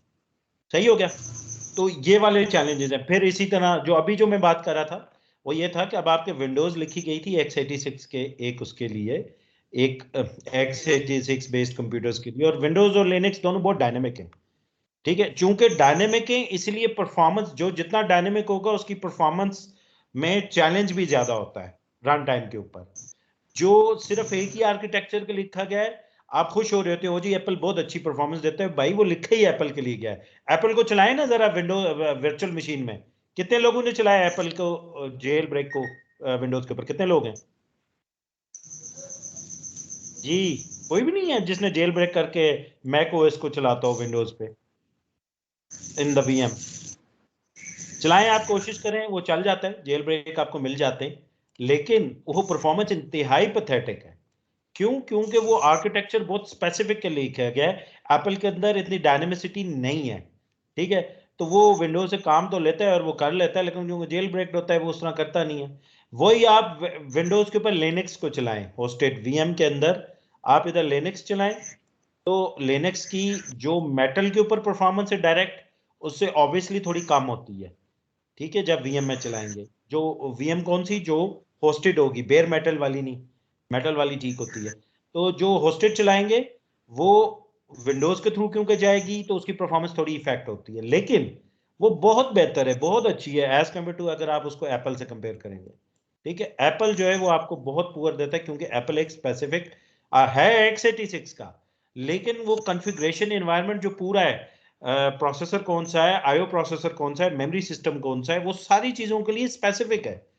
विंडोज तो बहुत डायनेमिक है। ठीक है, विंडोज में एक और अप्रोच लिनक्स में भी यूज करते हैं, सिसजेन अप्रोच होती है। सिसजेन में ये होता है जब आप इंस्टॉल करते हैं तो वो विंडोज इस मेटल को देखते हुए उसके अकॉर्डिंगली अपने आप को अडॉप्ट करती है और बहुत सारा ऐसा कोड ऑप्टिमाइज कर देती है और इस तरह इंस्टॉल करती है जो कि उसी आर्किटेक्चर स्पेसिफिक होता है। यही वजह होती है, आप में से किसी ने अगर ये एक्सपीरियंस किया हो कि एक हार्ड डिस्क है जो कि इस आर्किटेक्चर के लिए थी, सॉरी एक सिस्टम में हार्ड डिस्क लगी थी, विंडोज थी, आपने उस हार्ड डिस्क को निकाला और एक और सिस्टम में चलाया, तो जो ही आप चलाते हैं तो वो स्लो परफॉर्म करती है, उस तरह परफॉर्म नहीं करती। क्यों? उसका जो सिसजन था वो पिछले कंप्यूटर के लिए था, अब अगले कंप्यूटर में जब डालते हैं तो वो चूंकि अगर डिफरेंट कंप्यूटर है तो वो उस तरीके से उस पर परफॉर्मेंस नहीं दे पा रहा था, वो प्रॉब्लम करता है। उसके लिए बेहतर ये होता है न्यू इंस्टॉलेशन में जाए। ठीक है, अब मेरे ख्याल है थोड़े सिसजन भी फिर अडॉप्टिव भी होते हैं, वो नए आर्किटेक्चर को देख के शायद थोड़ी बहुत करते हैं, आई am not much sure about it, लेकिन मेरा ख्याल है कि अब वो है। ठीक है जी, ये जो मैं बातें बता रहा हूँ ये काफी सारी है ये, और मैं बड़ा क्वेश्चन ये था कि ये आगे बार बार शायद रिपीट भी हो जाए, हो सकता है इन फ्यूचर, तो वो आपको मजीद बेहतर होंगे। जी अब आप अपना दोबारा से पूछ लें। मेरा क्वेश्चन ये था सर, मैं विंडोज सर्वर पे इंस्टॉलेशन कर रहा था एंड्रॉइड स्टूडियो की, उसकी जरा रैम और स्पेसिफिकेशन अच्छी थी, तो मेरे सिस्टम जो एग्जिस्टिंग सिस्टम था उसकी स्पेसिफिकेशन में काफी स्लो थी, तो कंपनी ने कहा कि इस सर्वर पे आप मूव करें, तो वहां पे मैंने जब इंस्टॉलेशन वगैरह की तो वहां पे हैपर वी का इशू आ रहा था, क्योंकि वो क्या कह रहा था? थी विंडो हैपर वी नॉट एग्जिस्ट, इस तरह का कोई ऐप। ठीक है, वो सही है, वो आपको आ सकता है। आई हैवंट एक्सपीरियंस दैट, होता ये हम आगे इस पे थोड़ा सा पढ़ेंगे भी। आपका जो बेसिकली ये भी मैंने आपको थोड़ा सा बता दिया था, आपका जो ऑपरेटिंग सिस्टम है, मेरा असल में प्रिंसिपली एरिया क्योंकि ऑपरेटिंग सिस्टम्स और डिस्ट्रीब्यूटेड है, तो ये जो सिस्टम है, इस सिस्टम के अंदर रिंग्स होती हैं जिसे कहते हैं सिक्योरिटी रिंग्स। इंटेल में 4 होती हैं, 1 2 3 और 4। जो अंदर वाली होती है ना, इसे ये होती है प्रिविलेज रिंग। जो भी लो लेवल काम करना है वो आपके सर आपकी आवाज नहीं आ रही। आवाज नहीं आ रही? बाकियों को आ रही है? ओके जी सर आ रही है। आ रही है, अच्छा चले। तो ये जो है ये आपने थोड़ा सा एडवांस लेवल की चीज ली है, अगर मैं बता देता हूँ सर, आप क्लियर हो गया बस। ये जो रिंग है, ये जो अंदर वाली है, ये होती है प्रिविलेज रिंग। तो 4 रिंग बन गई, 0 1 2 3, या बाइनरी में हो जाएगी 0 0 0 1 1 0 एंड 1 1। तो ये प्रिविलेज होती है। और जो आखिरी है वो भी नॉन प्रिविलेज है, 1 2 3, ये तीनों नॉन प्रिविलेज हैं। और ये जो है ना, ये खास रिंग है। जब भी आप एक बेयर मेटल के ऊपर, एक मेटल के ऊपर ओएस इंस्टॉल करते हैं, तो वो ओएस यहाँ पे एग्जीक्यूट होता है, वो कब्जा कर लेता है प्रिविलेज रिंग पे। ठीक है, अब जब भी कोई एप्लीकेशन आती है, वो एप्लीकेशन को नीचे नहीं जाने देता। ये ऐप आई, कोई भी वर्ड है, पावर पॉइंट है, या आपका अपना लिखा हुआ बैंकिंग सिस्टम है, कुछ भी है, और इसके नीचे ओएस है, कोई भी विंडोज है, लिनक्स है, ये नीचे प्रिविलेज पे नहीं जाने देता। प्रिविलेज मोड की अगर इंस्ट्रक्शन किसी एप्लीकेशन में आप डाल दें और आप एग्जीक्यूट करने की कोशिश करें, तो सजाए मौत मिलती है उस एप्लीकेशन को। ठीक है, उस एप्लीकेशन को ऑपरेटिंग सिस्टम को हुक्म होता है कि इसको टर्मिनेट कर। हुक्म क्या होता है? खुद ही उसने इस तरह बनाया होता है, क्योंकि ये बहुत बड़ा क्राइम है। ठीक है, प्रिविलेज इंस्ट्रक्शन को यूज करना if the system is in user mode. तो मोड होते हैं ये, इनसे रिलेटेड मोड है। आपकी एक एप्लीकेशन जो वो इन मोड्स में चलती है, और टिपिकली 3 में चल रही होती है। विंडोज और लिनक्स जनरली इन आखिरी को यूज करती हैं रिंग को, तो वो 3 में चल रही होती हैं। 3 में सिस्टम है, और वो कैसे होता है? रजिस्टर है इसके लिए, उस रजिस्टर में वैल्यू होती है। ठीक है, जो ही वो ओएस पे शिफ्ट करती है, तो ओएस के अंदर सिर्फ, ओएस भी पूरा नहीं यूज करता, ओएस में सिर्फ जो कर्नल होता है, आप सबको आइडिया होगा, जो ओएस का सबसे कोर पार्ट होता है, इंपॉर्टेंट और मेन पार्ट है, that is called kernel. Kernel में सेंसिटिव कोड होता है। ठीक है, बड़ा सेंसिटिव किस्म का कोड है, जो कि बड़ा क्रिटिकल है, अहम काम भी करता है और खास काम भी करता है। जैसे लो लेवल इंटरेक्शन है, आईओस के साथ डील करना है, वोल्टेज कंट्रोल, ये सारे काम कर्नल के अंदर है। तो कर्नल का जो है वो प्रिविलेज मोड में सिर्फ एग्जीक्यूट हो सकता है। इवन ओएस का बाकी पार्ट भी प्रिविलेज में एग्जीक्यूट नहीं होता। ठीक हो गया जी? एप्लीकेशन और ओएस का नॉन कर्नल पार्ट किस मोड में चलते हैं? इस मोड में, जबकि ये इसमें चलता है। ठीक है, तो जब आप एप्लीकेशन को चलाते हैं, एप्लीकेशन में कोई भी लो लेवल काम करना है, तो वो विंडोज को कहेगा, विंडोज देखेगी कि लेजिटिमेट है या नहीं है। अगर है तो वो कर देगी, नहीं है तो वो नहीं करेगी। अगर वो एप्लीकेशन खुद एग्जीक्यूट करने की कोशिश करे, बाकी तो एप्लीकेशन के अपने कोड चल रहे हैं, ठीक है, तो एक वक्त में ये एप्लीकेशन चलती है या ओएस चलता है? तो एप्लीकेशन जब चल रही है और उसने अगर खुद से एग्जीक्यूट करने की कोशिश की ऐसा कोड, तो एकदम इंटरप्ट जनरेट होता है सिस्टम में। सिस्टम हर इंस्ट्रक्शन पे चेक कर रहा होता है कि सिस्टम का मोड क्या है और प्रिविलेज इंस्ट्रक्शन कौन सी है। अगर पता लग जाए कि सिस्टम का मोड 0 नहीं था, 0 1 था, 1 1 था या 1 0 था, मींस के नॉन प्रिविलेज था, और इंस्ट्रक्शन प्रिविलेज आ गई है, तो एकदम इंटरप्ट जनरेट होता है ओएस को। और ओएस क्या करता है, उस प्रोग्राम को टर्मिनेट करता है, चाहे वो इवन ओएस का अपना पार्ट, चूंकि ओएस खुद भी क्या है, बहुत सारे प्रोग्राम्स का मजमूआ है, तो वो अपने उस पार्ट को या जो भी चीज होगी उसको टर्मिनेट कर देगा। अगर यूजर जनरली यूजर एप्लीकेशन होगी तो उसे टर्मिनेट कर देगा। तो ये बहुत बड़ी सजा, बहुत बड़ा इसका जुर्म है। अब क्यों है? ताकि सिक्योरिटी रहे। ये सिस्टम की सिक्योरिटी का के लिए ये दिया गया है। शुरू के सिस्टम्स में नहीं होता था, एप्लीकेशन एक ही होती थी तो वो वही चलाती थी। जब ओएसएस आ गए तो फिर मसाइल होते थे, ये आ गया। जब वायरसेस आने शुरू हो गए तो शुरू के वायरसेस ही यही बनते थे कि प्रिविलेज इंस्ट्रक्शंस चला दें। तो अब सिस्टम जो है, ऑपरेटिंग सिस्टम में ये प्रोटेक्शन का कॉन्सेप्ट है कि वो नहीं देता। अब इसके बाद क्या आ गई जी, वीएम्स आ गई। जब वीएम्स आने लग गई तो वीएम के अंदर जब आप इसके अंदर विंडोज पे ही ऊपर लिनक्स इंस्टॉल करते हैं या कोई भी ऐसा सिस्टम करते हैं, तो अब ये मसाइल आने लग गए थे। और इसके अंदर फिर क्या था, अब इस लिनक्स के ऊपर ऐप करते थे, तो अब लिनक्स तो खुद ऑपरेटिंग सिस्टम है, इस लिनक्स के ऊपर जब एक एप्लीकेशन कहेगी मुझे प्रिविलेज चलाओ, और नीचे लिनक्स अगर प्रिविलेज चलाने की कोशिश करेगा, तो इस में विंडोज के ऊपर ये एक एप्लीकेशन ही है। ठीक है, विंडोज के ऊपर ये कैसे चल रहा है? अगर आपने जिसने खुद से वर्चुअलाइजेशन अपने घर के पीसी पे की है, तो दे हैव सीन होस्टेड की होगी, तो ये तो एज एन एप्लीकेशन होता है, तो ये एप्लीकेशन की सजा फिर से क्या हो जाएगी, मौत। तो इसके लिए फिर दो अप्रोचेस यूज हुई हैं, दो मल्टीपल हुई हैं। एक अप्रोच जो थी वो पहले होती थी पारा वर्चुअलाइजेशन की, जिस वर्चुअलाइजेशन में इसके कोड को मॉडिफाई किया जाता था, और जहां भी ऐसा कोड होता था जो लो लेवल था, तो वो लो लेवल कोड को कन्वर्ट कर देते थे, चेंज करके, कि बजाय वो खुद काम करे वो नीचे वाले ओएस को फॉरवर्ड कर दे। ठीक है, तो वो पारा लिनक्स फॉर विंडोज थी। तो वो पारा लिनक्स फॉर विंडोज के अंदर जो पारा वर्चुअलाइज लिनक्स है वो विंडोज को देती थी, तो इसलिए उसकी डिस्ट्रीब्यूशन भी सेपरेट होती थी। दूसरा कॉन्सेप्ट फिर आ गया बाद में, जो बाद का है, जो आजकल हम यूज करते हैं, वो है हार्डवेयर असिस्टेड का। उसमें क्या है, वो एक वर्चुअल रिंग क्रिएट करता है, वो -1 होती है। तो उसमें क्या होता है कि जब भी आप उसे इनेबल करते हैं, आप कहते हैं जी वर्चुअलाइजेशन सिस्टम पे इनेबल करो, हार्डवेयर असिस्टेड वो होती है। ये आप जाके अपने सिस्टम में भी बाय डिफॉल्ट ये डिसेबल होती है, आप जाते हैं और इनेबल करते हैं सिस्टम सेटिंग्स में। तो जब आप वो कर देते हैं तो फिर क्या होता है, अब ये जो लिनक्स है ये नीचे आ जाएगी, होगी विंडोज पे इंस्टॉल, ये आप किस रिंग में चलेगी, ये 0 पे, और विंडोज या इसके नीचे अगर कोई और हाइपरवाइजर चल रहा है, हाइपर वी चल रहा है, या VMware का ESXi या vSphere हाइपरवाइजर चल रहा है, या Zen सर्वर चल रहा है, कोई भी चल रहा है, तो वो -1 में चला जाता है और लिनक्स 0 में। तो अब क्या होता है, इसके ऊपर चलने वाली एप्लीकेशंस डायरेक्ट खुद इस OS के थ्रू काम करवा सकती है। इसे कहते हैं हार्डवेयर असिस्टेड वर्चुअलाइजेशन। ठीक है, अब आप जो काम कर रहे हैं वो चूंकि वर्चुअलाइजेशन के केस में this is already quite tricky.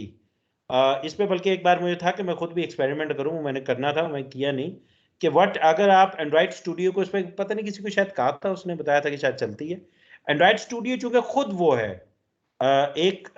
इसी तरह जो हाइपरवाइजर टाइप की चीज है, इमुलेटर है, तो जब आप उसको इस विंडोज के ऊपर वैसे भी चलाएंगे, ठीक है, और उसकी सपोर्ट, चूंकि वो सपोर्ट जो है x86 बेस्ड ओएसएस की है ना, तो एक नॉन x86 बेस्ड जब वो चलाएंगे कोई भी इमुलेटर, तो आई थिंक, मैं इसको एक्सपीरियंस तो नहीं किया, लेकिन with my concept it seems quite obvious to me कि वो आपको प्रॉब्लम देगा।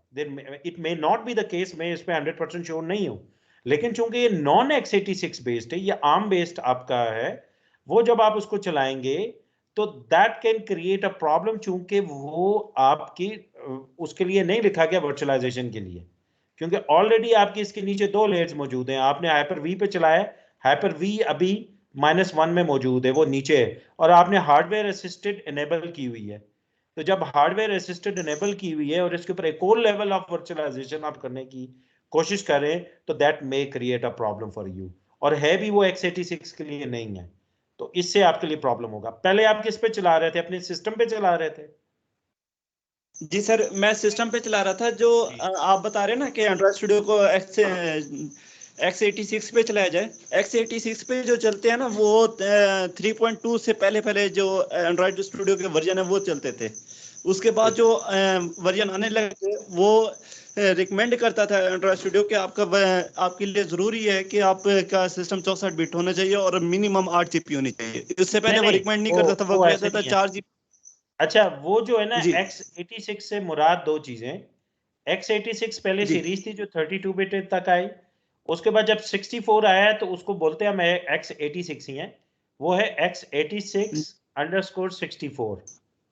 ठीक है, सिंपल जी x86 जी से जी मुराद जो पहले टर्म होती थी, ये एक तो इन्होंने कंफ्यूजन भी की ना, क्योंकि ये फैमिली थी, जी ये बिट्स थी, तो कुछ जगह पे ये जी भी यूज होता है इवन जी x86 और x64। ठीक है, जी इससे मुराद होती है 32 बिट, इससे मुराद होती है 64 बिट। दोनों हैं क्या x86, पीसी एक ही है। बिल्कुल ठीक है, ये एक ही फैमिली ऑफ कंप्यूटर है, सिर्फ फर्क क्या है, ये 64 बिट है, ये है। वो ये वाला इशू नहीं है, वो तो एक डिफरेंट है ना। वो तो आपका जो भी सॉफ्टवेयर आ रहा है ना, उसके लिए अलग अलग जी जी वर्जन होता है कि जी ये 32 बिट के लिए कंपाइल्ड है या 64 बिट के लिए कंपाइल्ड है। वो तो एक डिफरेंट इशू है, वो इशू नहीं है। आप अभी बेशक 32 बिट का चलाएंगे, बेशक 64 बिट का चलाएंगे, वो इशू ये है कि आपके नीचे हार्डवेयर आर्किटेक्चर जो है वो डिफरेंट है। ठीक है, जो जिसके लिए वो किया हुआ है। और आपने multi level sir of emulation में चले गए, मल्टीपल लेवल की वर्चुअलाइजेशन है, और विद एन इमुलेटर, चूंकि एंड्रॉइड स्टूडियो जो वो इमुलेटर है। ठीक है, वो क्या कहते हैं, वो वाला काम करता है जो कि एक हाइपरवाइजर का है, लेकिन वो पूरी की पूरी बाइनरी ट्रांसलेशन कहते हैं, इसे कहते हैं फुल वर्चुअलाइजेशन। एक आपको मैंने बोली पारा वर्चुअलाइजेशन। पारा में क्या होता है, आप कुछ कोड को चेंज करते हैं, और एक होती है हार्डवेयर असिस्टेड जो आजकल चल रही है, क्योंकि आपने हार्डवेयर असिस्टेड को एनेबल किया हुआ है और साथ आप यूज कर रहे हैं फुल वर्चुअलाइजेशन।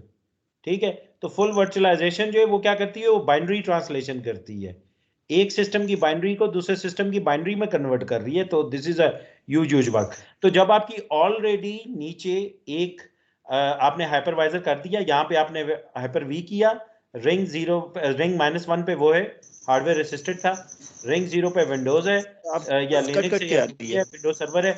आपने जब उसके ऊपर स्टूडियो चलाने की कोशिश की इमुलेटर, तो इट ऑलरेडी न्यू कि आपके पास नीचे वर्चुअलाइजेशन एनेबल्ड थी हार्डवेयर असिस्टेड, और आपने उसके ऊपर एक सिस्टम चला रहे थे, तो someone else is trying to breach that thing.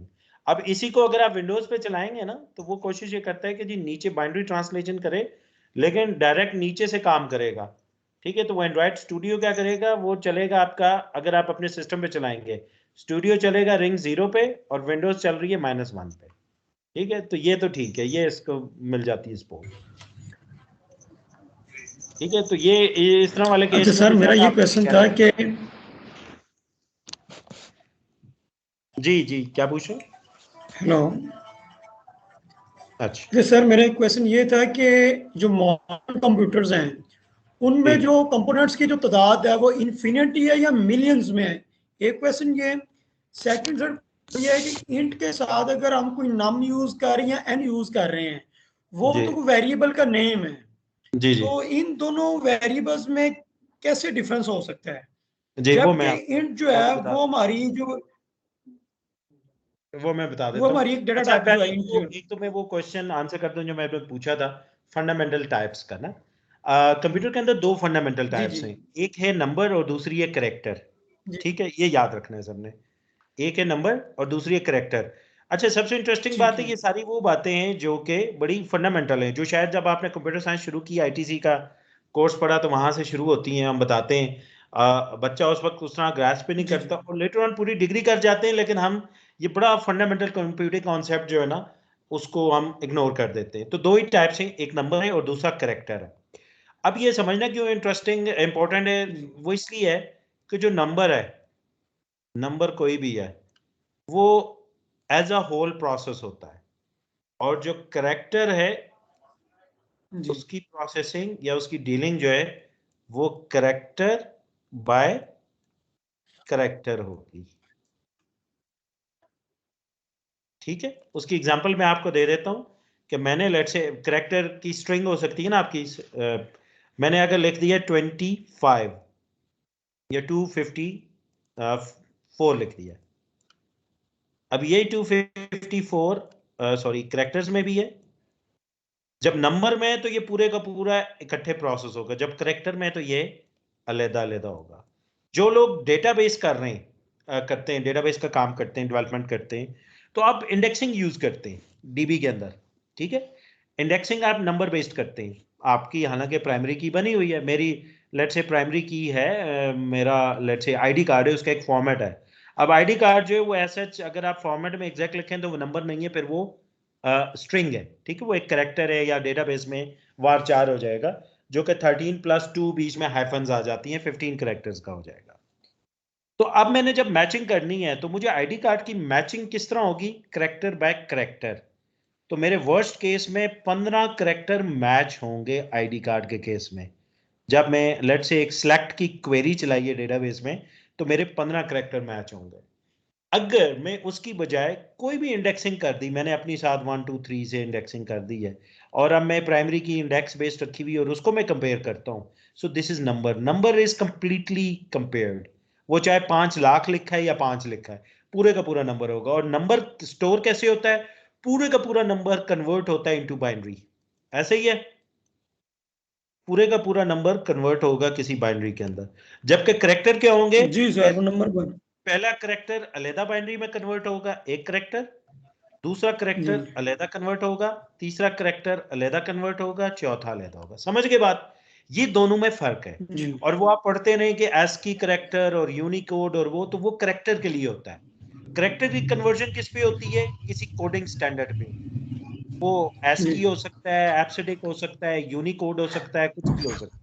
आजकल यूनिकोड बेस्ड यूज होते हैं ज्यादातर, ठीक है, तो वो यूनिकोड होती है। जबकि नंबर की कोई भी कोडिंग नहीं है, सिंपल जो mathematic based binary to decimal conversion है आपकी, सॉरी डेसिमल टू बाइनरी है, वो कन्वर्जन आपकी हो रही है। ये क्लियर हो गया सबको? तो दो बेसिक टाइप से नंबर और कैरेक्टर, जी और सर, सिस्टम में चीज जी स्टोर होती है। और नंबर में दो टाइप से फर्दर, तो टोटल आप कह के इसको 3 बेसिक टाइप्स भी कह सकते हैं। मैं जनरली इसको 2 कहता हूं, और फिर उस दूसरी में नंबर के अंदर 2 बता देता हूं। एक होल नंबर है और दूसरी फ्लोटिंग पॉइंट है, ठीक है।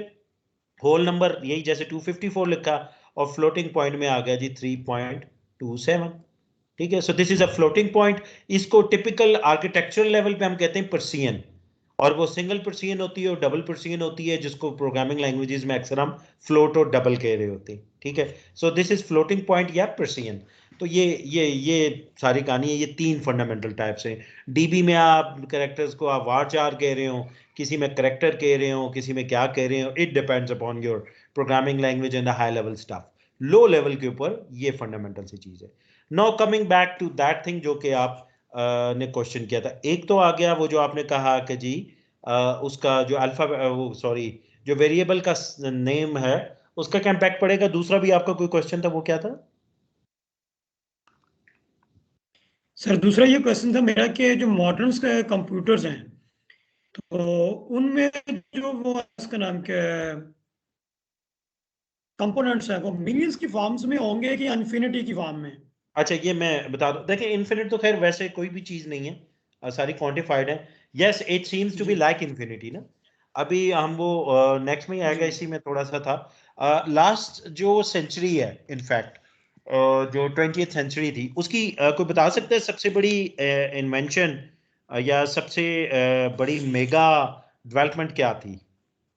सबसे बड़ी इनोवेशन, इन्वेंशन या कोई भी ऐसी चीज क्या थी लास्ट सेंचुरी की? Computer sir.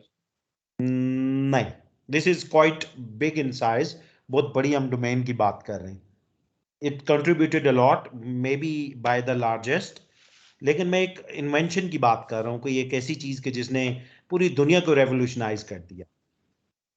वो है जनाब कंप्यूटर थी last century, in fact this thing, computer invent हुआ।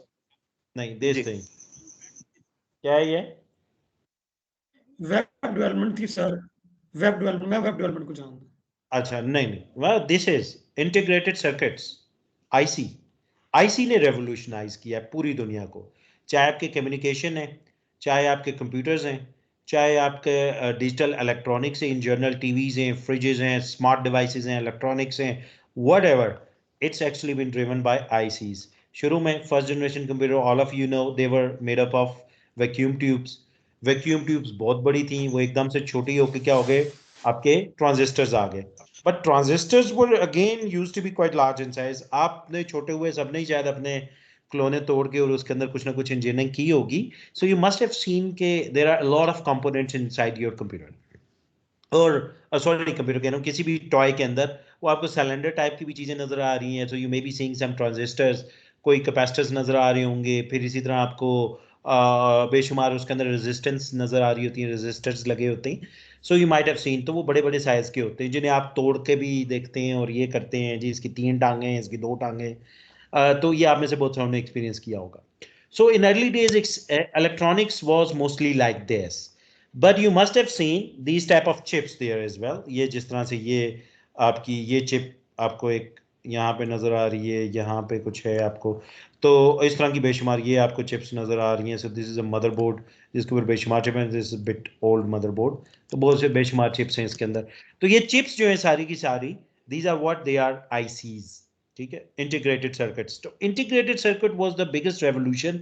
उसने किया क्या, उसने आपकी चिप के ऊपर, एक छोटी सी चिप के ऊपर कंपोनेंट को ले आई.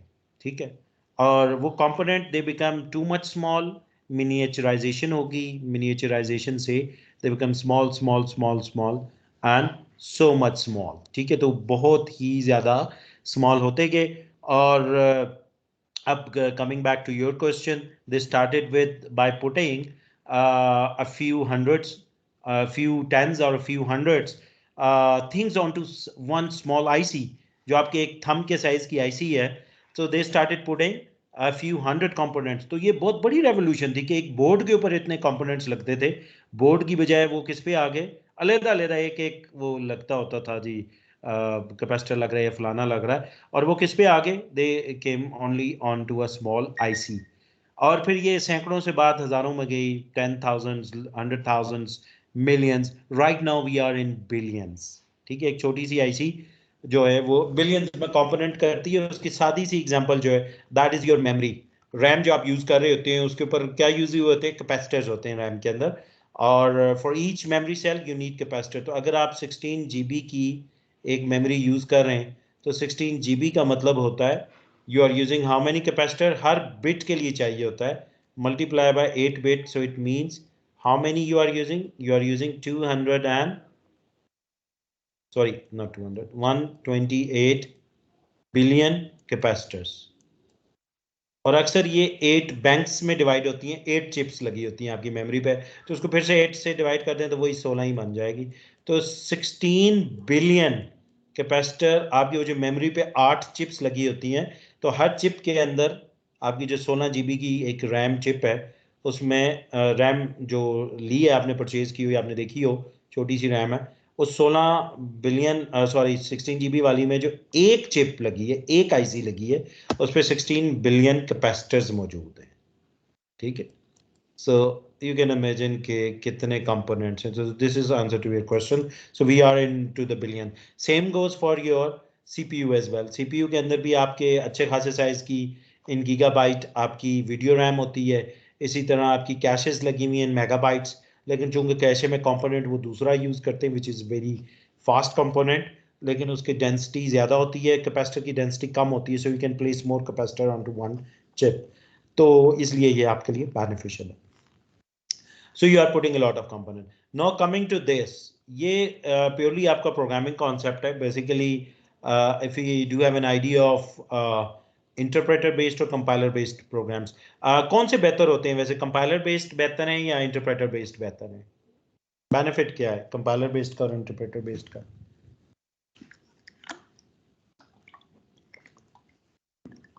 सर कंपाइलर बेस अच्छे होते हैं.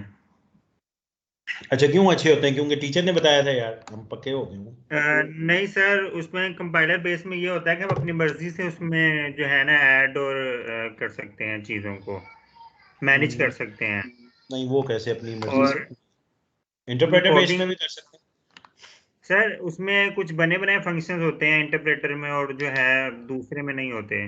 वो हम अपनी मर्जी से चेंज कर सकते हैं? नहीं, ये बिल्कुल ऐसी कोई कॉन्स्ट्रेंट नहीं है, दोनों में होते हैं, दोनों में ही होते हैं। दोनों की लाइब्रेरीज जो होती हैं वो अवेलेबल होती हैं। आप पाइथन यूज कर रहे हो, that is interpreter based, JavaScript use कर रहे हैं, इंटरप्रेटर बेस्ड है। आप सी यूज कर रहे हैं, कंपाइलर बेस्ड है, जावा हाइब्रिड है। तो you can have variety of options. तो सबके अपने अपने फायदे नुकसान आते हैं, दो बड़े मेजर हैं दोनों साइडों पे। एक का एडवांटेज है, एक दूसरे का। कंपाइलर बेस्ड जो है, ये ऑल लैंग्वेज है, अगर ये ऑल सॉरी, अगर ये ऑल लैंग्वेज इंटरप्रेटर्स हैं तो फिर हमें इनको कंपाइल क्यों करना पड़ता है? रीजन ये है।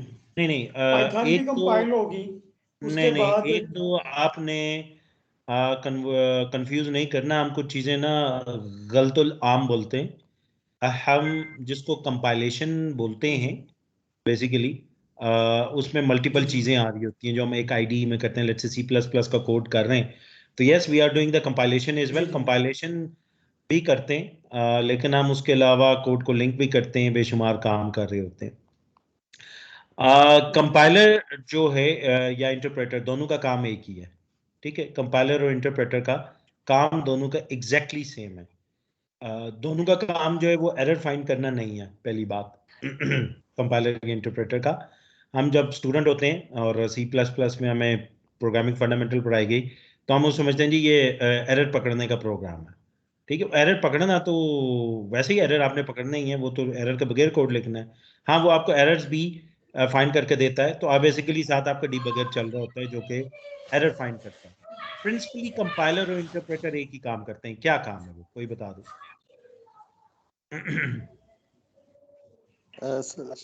सर कोड को रीड करना और रीड करने के बाद उसको मशीन लैंग्वेज के अंदर कन्वर्ट करना। यस यस, रीड करना तो एक वैसे रूडिमेंट्री सी वो चीज हो जाती है।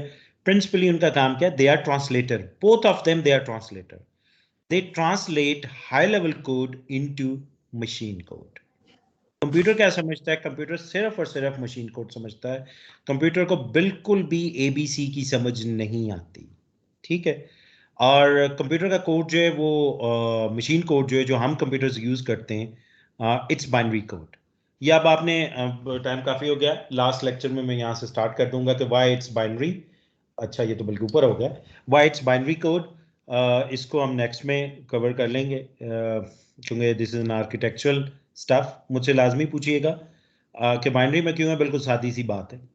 और लेकिन है तो मशीन अपनी सिर्फ लैंग्वेज समझती है, वो चाहे जो भी है, और उसमें कन्वर्ट करना है। तो दोनों का काम ट्रांसलेशन है, ठीक है। दोनों काम ट्रांसलेशन करते हैं। कंपाइलर जो है वो ट्रांसलेशन कहाँ करता है? प्रोग्राम लिखा क्यों जाता है, कोई भी कोड क्यों लिखा जाता है? कोड लिखा जाता है कि कोई भी यूजर है उसका काम आसान हो, वो कोई काम कर सके। मींस एक कोड जो है उसकी परफॉर्मेंस भी जब हम मैयर करेंगे तो किसके लिए मैयर करेंगे, कि डेवलपर की मशीन पे तेज चलता है या यूजर की मशीन पे तेज चलता है?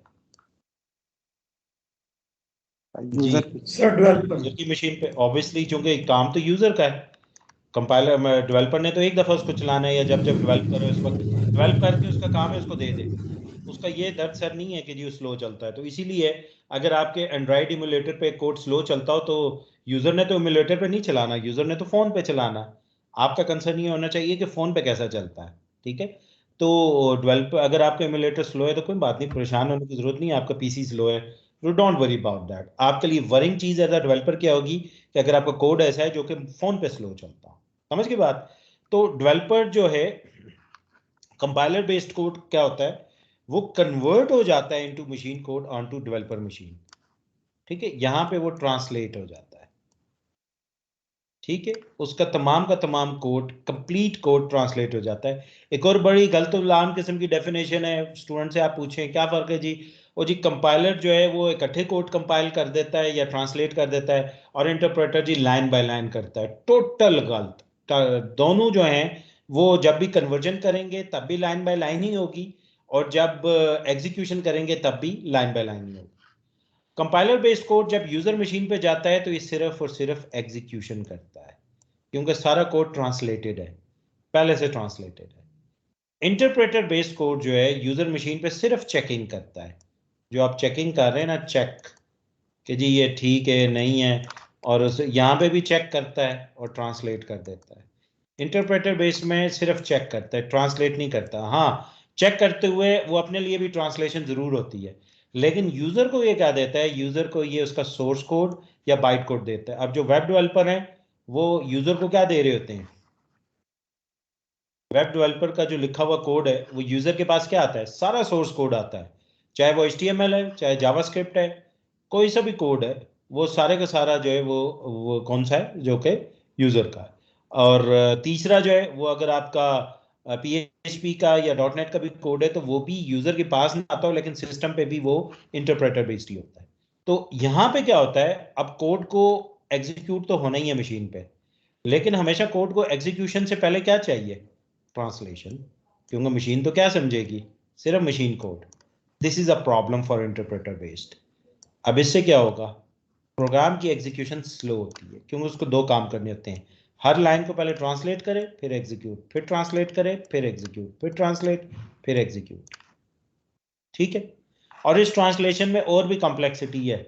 मैं जैसे कहा था, कोड अगर आपने हाई लेवल लिखा है A=B+C लिखा है, तो ट्रांसलेशन में सिर्फ ये नहीं है कि इस इंस्ट्रक्शन को कन्वर्ट करना है, पहले इसको ब्रेक भी करना है, ये भी समझना है यार ये ब्रेक कैसे होगी छोटी में इक्वलेंट टू यू। तो इसको इंप्रूव करने के लिए तो एक अप्रोच यूज हुई है बाइट कोड की। इंटरमीडिएट कोड होता है जो असेंबली लाइक होता है, लेकिन असेंबली नहीं होता, मतलब मशीन के अकॉर्डिंग नहीं होता, ओपन होता है, उस लैंग्वेज के अकॉर्डिंग होता है। ये जावा में भी अप्रोच यूज हुई, फिर जावा ने मजीद भी इंप्रूवमेंट की हुई है। वो इधर ना स्निपेट्स भी रखती है, जो एक दफ़ा कोड ट्रांसलेट हो गया उसकी स्निपेट रख लेती है, अगली बार उसको ट्रांसलेट नहीं करती, सिर्फ एग्जीक्यूट करती है। इसलिए जावा उसको कहती है कंपाइलर, इंटरप्रेटर बेस्ड कंपाइलर, और यूज पब्लिसिटी के लिए सिर्फ यूज करती है कंपाइलर, और उसे कहती है जस्ट इन टाइम कंपाइलर। और जावा का क्लेम ये कि C++ के करीब परफॉर्मेंस आने की थोड़ी कम होती है, बट उनकी खैर एक अपनी अच्छी अप्रोच है। और so this is the difference. तो बेहतर फिर कौन हुआ, कंपाइलर बेस्ड। लेकिन if you see today we see a lot of interpreter based around us. Why?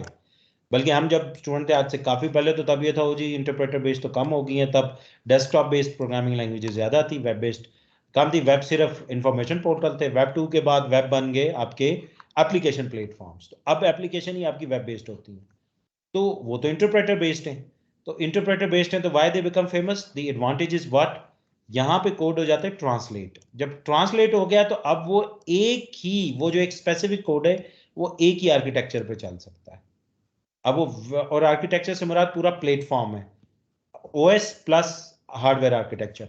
तो अब विंडोज का कोड विंडोज पे चलेगा, लिनक्स का लिनक्स पे चलेगा, एंड्रॉइड तो है ही डिफरेंट, उसका OS भी डिफरेंट है और हार्डवेयर भी डिफरेंट है, तो वो उस पर चलेगा।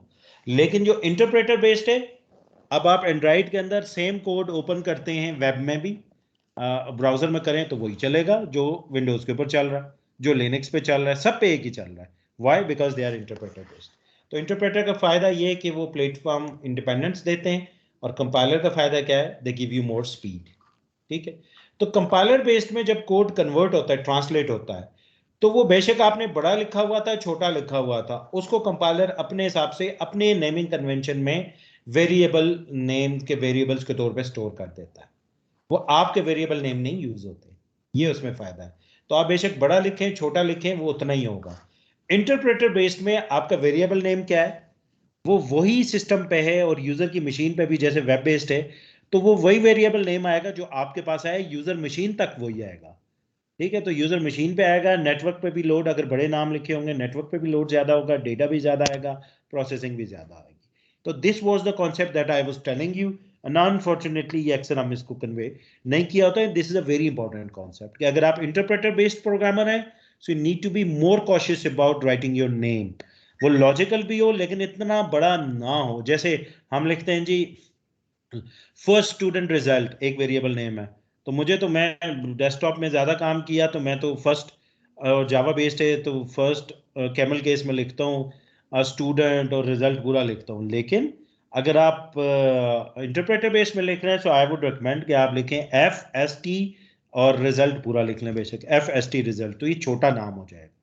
सो this is more productive than writing first student result. जबकि ये C++ में आप लिखे होंगे तो आपको फिर वरी होने की जरूरत नहीं हो रही होती। ठीक है, I hope you got an understanding. ठीक है जी, चलें मेरे ख्याल है यहाँ पे क्लोज करते हैं ये, ठीक है, वैसे भी यहीं तक ही था। नेक्स्ट क्लास है हम इंशाल्लाह यहाँ से स्टार्ट करेंगे and will go quite quickly into this and see rest. Start में आपने एक क्वेश्चन पूछा था कि डाटा कितने टाइप का होता है, तो मैंने कहा था प्रिमिटिव और नॉन प्रिमिटिव। क्या डाटा एनालॉग और डिजिटल, आपने इसका जवाब मेरे ध्यान में नहीं आ रहा कि क्या था। आपका आंसर काफी हद तक ठीक था, लेकिन मैं और ज्यादा लो लेवल पे कर रहा था। एंड जो तो आपने जवाब दिया उसका आपका रिलेशनशिप है इससे। जो प्रिमिटिव टाइप डेटा है वो है जो कि मैंने बयान किया, जो मैंने बताया ना बेसिक लेवल पे, जो है दैट इज अ प्रिमिटिव। उसको हम हाई लेवल के अंदर प्रिमिटिव कहते हैं, कि जो बेसिक टाइप्स के ऊपर है, जैसे करेक्टर्स पे और नंबर्स पे, और नंबर की दोनों टाइप्स हैं आपकी, बेस नंबर्स भी हैं, वो सॉरी होल नंबर्स हैं, और आपके फ्लोटिंग पॉइंट है। नॉन प्रिमिटिव वो होता है जो कि आप फिर खुद से अपनी डेटा टाइप्स क्रिएट कर देते हैं, जैसे object is also a non primitive, किसी भी लैंग्वेज में ऑब्जेक्ट्स होते हैं। इसी तरह आपने स्ट्रिंग जो है वो इट्स अ नॉन प्रिमिटिव, क्योंकि लो लेवल के ऊपर आपकी स्ट्रिंग की प्रोसेसिंग हमेशा कैसे होगी, वो करेक्टर बाय करेक्टर ही होगी। ठीक है, क्योंकि string is not a primitive data type. इसलिए प्रिमिटिव दो चीजें ही हैं, वो क्या है, या तो नंबर हैं या आपके करेक्टर्स हैं। ठीक है, और नंबर में फिर वही दो फ्लोटिंग पॉइंट और होल नंबर्स, ये सारे समझ लें। उनकी फिर मगर अपनी अपनी टाइप्स हैं। सी प्लस प्लस जावा वगैरह में जाते हैं हम, तो जो नंबर्स हैं, जो होल नंबर्स हैं, उनकी टाइप क्या है जी, इंट होता है, शॉर्ट होता है, लॉन्ग होता है। इसी तरह जब फ्लोटिंग पॉइंट की बात करते हैं, सिग्निफिकेंट की बात करते हैं, तो सिंगल पर्सियन को कहते हैं फ्लोट, डबल पर्सियन को कहते हैं डबल। और इसी तरह जो करेक्टर टाइप है उसके लिए वो करेक्टर या चार की टर्म यूज होती है। और उसमें अगर हम मजीद उसको वो कर देते हैं, लाइब्रेरी फंक्शन यूज करते हैं, so we do have strings available. ठीक है, तो ये जो है ये आपकी वही प्रिमिटिव से लिंक चीजें। सर कुछ डाटा डिजिटल और एनालॉग भी तो होता है सर, जी, तो वो कंप्यूटर के किस अंदर टाइप आपका में आ सारा, जाएगा। जी कंप्यूटर के अंदर आपका जितना भी डेटा है ना वो सारा डिजिटल डेटा है। आपका नॉर्मल लाइफ में यस एनालॉग एग्जिस्ट करता है, जैसे जो एक्चुअल डेटा इस वक्त जो सोर्स से जनरेट हो रहा है, जो मैं आपसे बात कर रहा हूँ, that is an analogue data. ठीक है, और इस डेटा को जो है वो माइक जो है वो कैप्चर, जो करने वाला माइक है वो कैप्चरिंग माइक भी एनालॉग कैप्चर कर रहा है। ठीक है, चूंकि उसका जो सेंसर है वो सेंसिंग जो है वो एनालॉग है, लेकिन जो ही वो माइक कैप्चर कर रहा है उस माइक के अंदर लॉजिक है। अब ये बड़े इंटरेस्टिंग है, जो अभी मैं नहीं बात कर रहा था कन्वर्जन की, और वो ये सीपीयू नहीं कन्वर्ट करता, ये जो माइक के साथ लगा हुआ आपका सर्किट होगा, ठीक है, जो भी एक माइक का मॉड्यूल लगा हुआ है, वो मॉड्यूल पे अब आपकी प्रोसेसिंग इस ऑडियो की हो रही है, जो मैं बोल रहा हूँ, जो मेरी साउंड है वहीं पे इसकी प्रोसेसिंग हो रही है, और वो इस प्रोसेसिंग को एनालॉग को मॉड्यूलेट करता है। ये मॉड्यूलेशन टेक्निक्स यूज होती हैं, पीसीएम यूज होती है, डेल्टा मॉड्यूलेशन यूज होती है, डिपेंडिंग अपॉन जो भी इसमें है, वो यूज करते हुए उसको कन्वर्ट करती है इनटू अ डिजिटल सिग्नल।